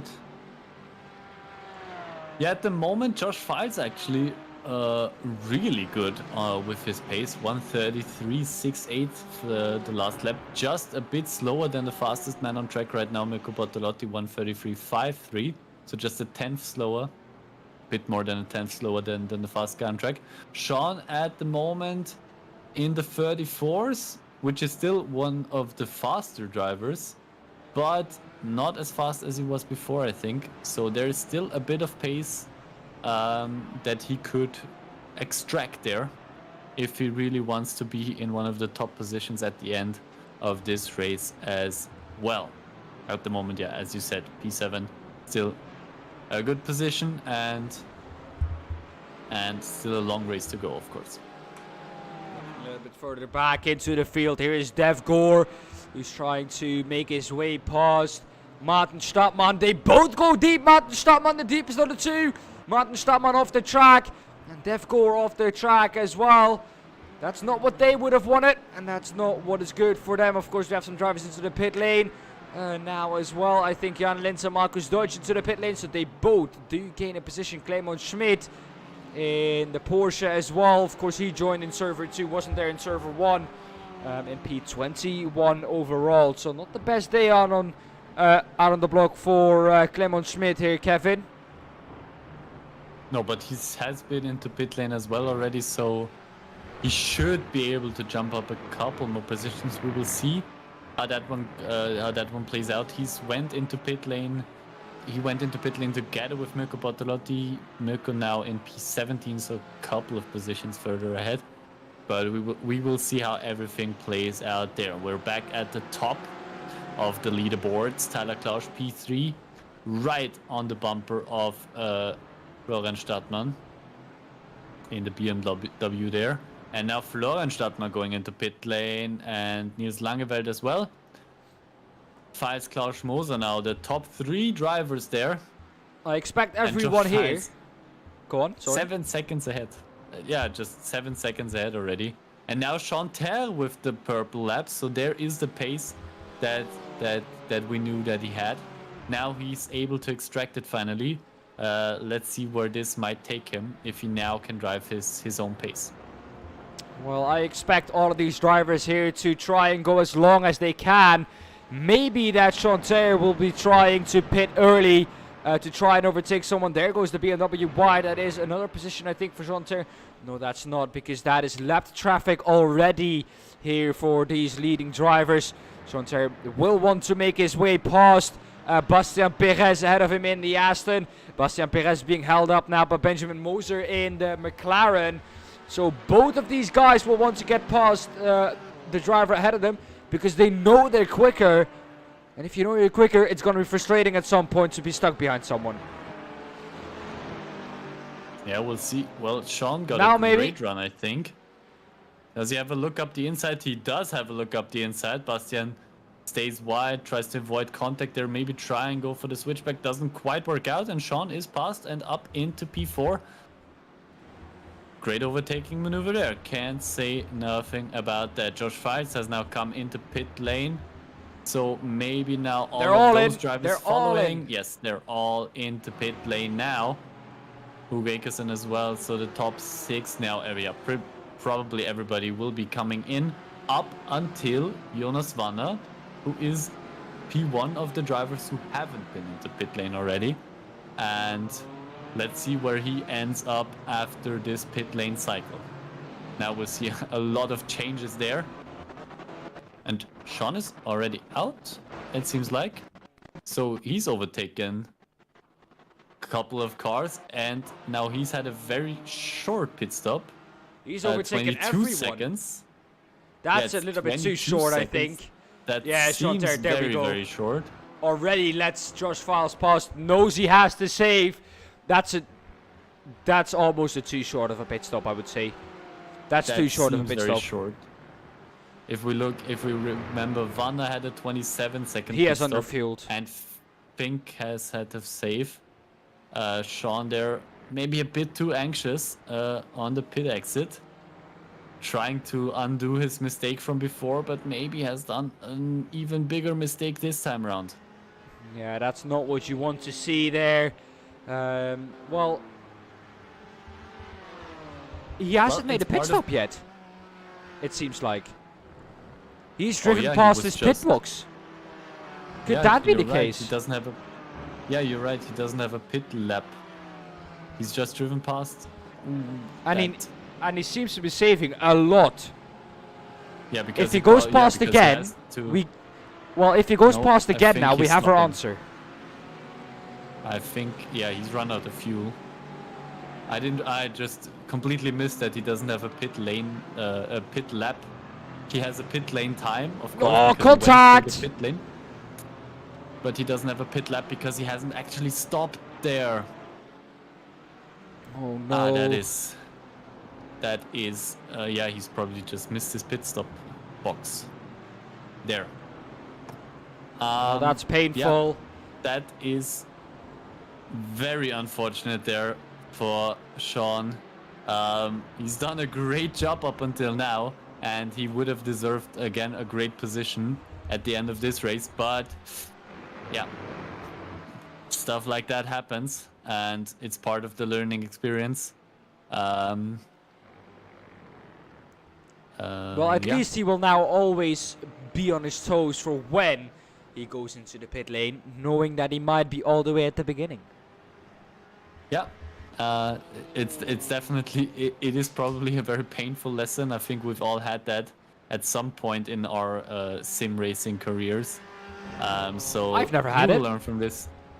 I've had it that I drove past it, but then I knew where it was. I just overshot my box. I've never really driven past my pitch, my pitch stall. Well, I think I've had it happen. I don't know. Yeah, doesn't matter. I think he will learn from this. Oh yeah, And will he will. come out a better driver at the other end of this race. Josh Files at the moment is still in the lead of this race, but that gap has closed down quite a bit. Of course, before the pit stops, he was about 7 seconds ahead of P2, and now it's only 3.7 because this man, Jonas Vanna, is on the hunt. He is trying to get that first position, and let's see, he's got 4.5 minutes remaining. Probably a bit too much even, especially if he's making mistakes like these. Jonas Vanna, he is so close to doing the Grand Slam. The thing we have only seen once, a couple of But I think also this man. rounds ago. Oh, it was Augustin. Yes, Hendrik. yes. Excuse me, Augustine. Um, I think Jonas Vanna has been close. Jonas Vanna Definitely. has been close a couple of times, I think, I don't think he was never as close as he is tonight, because he was qualifying. He was pole positioning qualifying in the first server. He won his heat race in the first server. He won the feature race in the first server. He got pole position in the second server. He won the feature race in the second server. And now he's just one position away from winning the reverse grid race in the second server. So winning all of the available races and qualifyings. But I do think that Josh Files is just a bit too far away. If he can keep this for him. pace up, 3/10 was the difference between the two last time round. So if Jonas Varner can't find any pace from somewhere, maybe has to get a hi-hat and try and drag some pace out of there. But yeah, it seems like Josh Files has it in the bag at the moment if he can just keep driving like he is now, because he seems really quick. And if you only lose 3/10 every lap now with only 3 or 4 laps left, that's not going to be enough. That's maximum going to be 1.5 seconds. And you can see he has that gap, and Jonas Varner, you can see, is pushing this car to its limit. Maybe a little bit over the limit sometimes. And that's going to cost him some time as well. Well, he's going to know himself as well that he's close to this Grand Slam. And if you knew this, wouldn't you be the one to, well, try and get this one as well? Because a Grand Slam is something that has only been done once in the history of the W12. And to do that as the second driver is still a big honor, I think. Yeah, I mean, that's I mean, even that is like one just of those doing things it that that's just makes you one of the great. Yeah, I mean, he still is one of the greats in the W12, especially. But I think he's leading after this evening. He might be leading. Of course, the scores that we showed you from the championship were with the drop scores. There we go across the line. 4/10 was the gap last time round. That is not going to be enough for Jonas Varner. So he's going to want to get more out of that. 2 laps left. This is the battle, though. Look at that. Mikko Bortolotti trying to make his way past Mario Suk. Sorry to cut you off there, Kevin. But this is the battle for P5. Mario Suk trying to defend from Mikko Bortolotti. Mikko had a little look around the outside of turn 1. Not quite able to do anything about it. A little bit further back, though, Dev Gore trying to, well, try and re-overtake Niels Langeveld. Of course, Langeveld is overtaken Dev Gore. Dev Gore now seems really quick in that Porsche.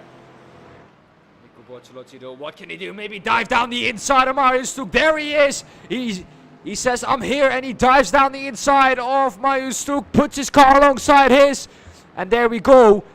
Mikko Bortolotti has the inside, needs to be given some room, and Mario Stuk does so. And Mikko Bortolotti now it's gonna be a drag race down to the chicane. Where would you want to be? Because this chicane, you can't go through there side by side. Single file is already difficult enough, and it's going to be Mario Suk who gets out there the best. But the exit is going to be from Mikko Bortolotti. Now, once again, onto the right-hand hairpin. Who's going to have the best run through there? Mikko Bortolotti on the outside has shown the outside.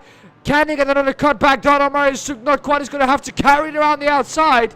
Not quite able to do so, though. Maybe now to the next hairpin, Kevin. The gap at the front of the field, though, has come down from 3 seconds to 2 seconds. So who knows? Maybe something is on there on the last lap. He's going to have to find some incredible pace. As you can see, 1.1 seconds was the gap there between the paces of those drivers. A really quick lap time for Jonas Varner at 33.0. Mikko Bortolotti is trying to make his way past Mario Suk as well. Can't quite do so. A little bit further back, though, we have the battle between Thomas Piba and Hugo Akerson. Hugo Akerson a little bit deep into the left-hander. Thomas Piba even deeper into the left-hander. So he's going to get a worse exit than Hugo Akerson. Hugo Akerson has that position done. And now ahead of him is Jan Lins. But that gap is about 6 seconds. So that's a little bit too big, I think, to catch up. Jonas Varner, there he is. He can see Josh Files. The gap is down to a second. Is this Josh Files? Maybe a little bit of a shorter pit stop. Having to save fuel, Kevin. We're on the last lap, the last couple of sequence of corners. The gap is down to 7/10 of a second, 6/10 of a second. This is absolutely amazing. Jonas Varner, can he try and make that pass on the last lap to try and get that Grand Slam that we've been talking about so often here? It's only been done once here on the W12. He's going to try and go down the inside. Varner is gone past. Unbelievable. 3 seconds in 2 laps. How has he done that? Jonas Varner is up into P1. And can he do it? He's just got this final corner. Keep it on the track. And Jonas Varner is across the line, and he wins the reverse grid race. Look how close that was. Behind, between hits and Files as well. I think Files was out of fuel. He short-stopped a bit. I think that's why the gap was so big as well. But wow, we have another Grand Slam winner here in the W12 series. The second time in the W12 series histories that it has been done. Jonas Varner wins or qualifies on pole position in server 1, wins his heat race in server 1, and wins the feature race in server 1, qualifies on pole position in server 2, wins the heat race in server 2, and wins the feature race in server 2. A Grand Slam evening by the man in the middle of your screen, Jonas Vana. What a drive from him. And that was absolutely amazing. What a drive. Ben hits, pips Josh Files to P2 as well. So Josh Files drops all the way down to 3rd. A little bit of luck for Jonas Vana that Josh Files underfueled a bit. But, well, he put himself in a position to be able to get that Grand Slam when something went wrong between Josh Files and the pit stops. And it did go wrong for Josh Files. Not a win for Josh Files, but a Grand Slam for Jonas Vana. I don't know what to say at the moment. I'm left speechless here once again. What a drive from Jonas Vana. Wow. Wow. Wow. Wow. As you said, I mean, yeah, of course, Josh has gambled a bit too much with his pit stop. But as you said, Jonas put himself in that position where he was able to pounce on that. And he's done it in the second to last corner of the race. He's gone up the inside and he's taken that victory. Oh, grabbing across the line. He's trying it and he's done so. I think the next line is the finishing line. There we go. He's made it across the line. No, still not. There's the line. Still not that. Third time of asking across the line. There he goes. What a drive from Julien Rambo. Across the line he goes. And he is our last finisher. Well, what a drive from Jonas Vana. And what more to say than, well, here we go. We're going to empty this. Here we have the result from the feature race. Well, wow. I've already been pinged. Let's just get him in right away. I'd say he's already in the waiting room. Yes, let's get the big man. There he is. Let's pull him in. There Jonas he is. Vana, welcome. Jonas Vana. Hello. Well, Jonas Vana, let's say, how does it sound to you to be the second person in the history of the W12 series to get a Grand Slam round? I want to be the first one. Yeah, well. Too late, sadly. But, well. Was a bit faster with that. But still, I mean, every possible victory tonight. How does that even work, Jonas? How do you do that? I think the first server it's a bit easier to do this because when you win Heat 1, you're obviously starting on pole, so that's an advantage. But in the second server, I think I had a lot of luck that Josh underfueled by maybe a liter or something. I guess if he had one more liter in his tank, he would have made it in P1. But fortunately for me, he hasn't, so I take it. Well, how calm and collected can you be with a round like this? I've never... If I would have even won one race, I would have been... Well, ecstatic. And now you are going to tell me that you are like, oh, well, I would have want to be the first one.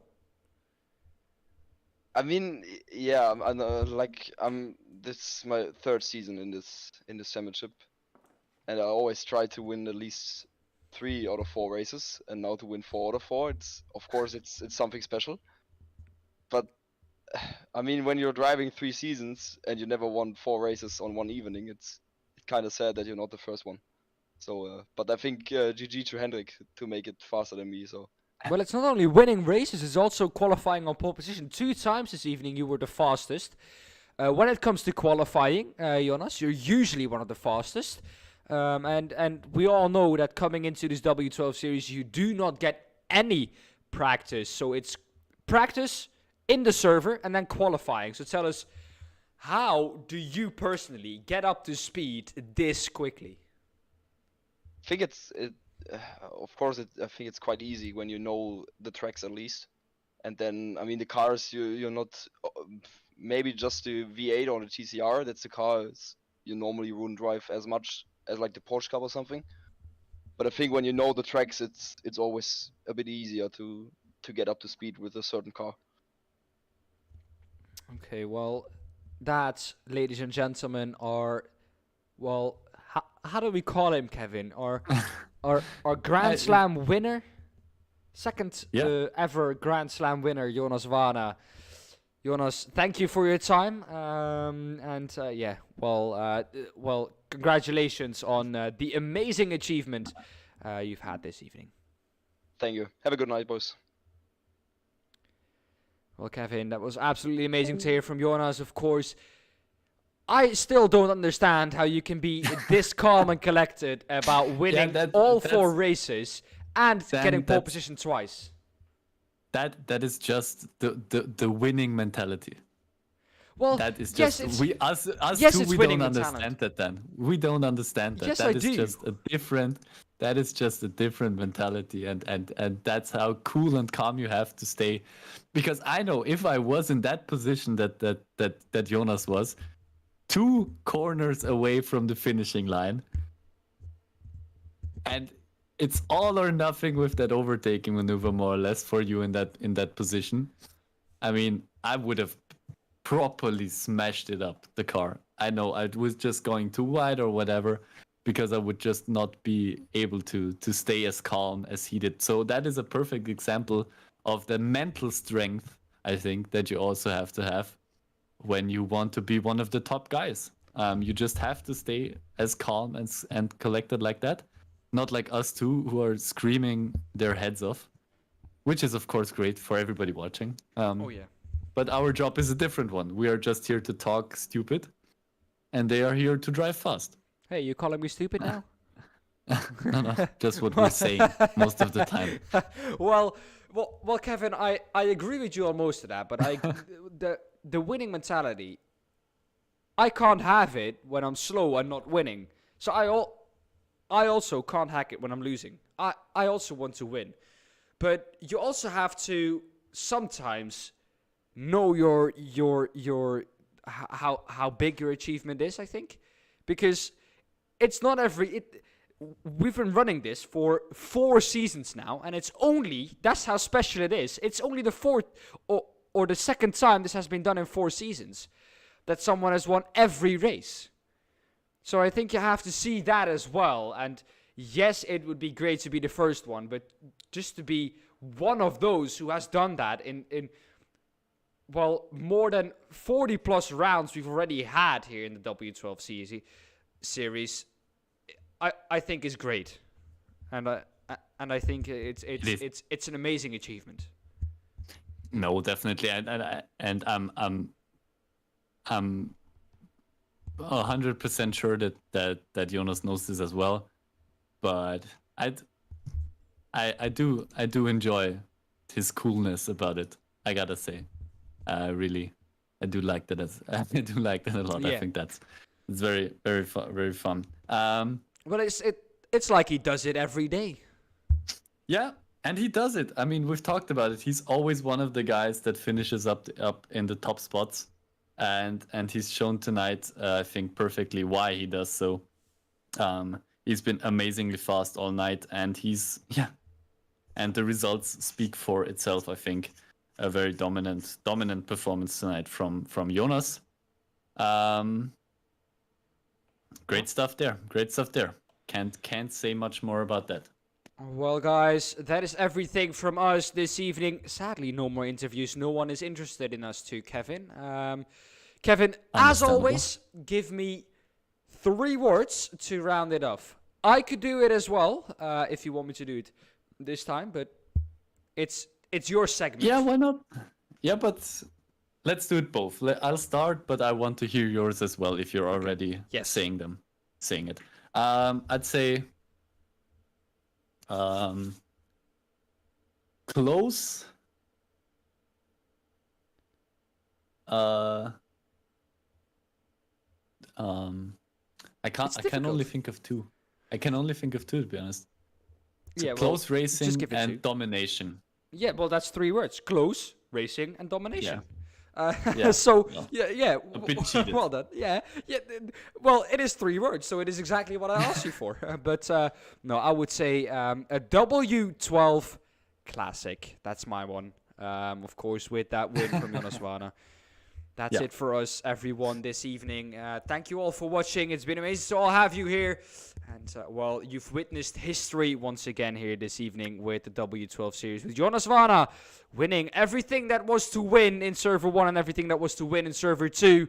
And, of course, qualifying in pole position on both of the servers.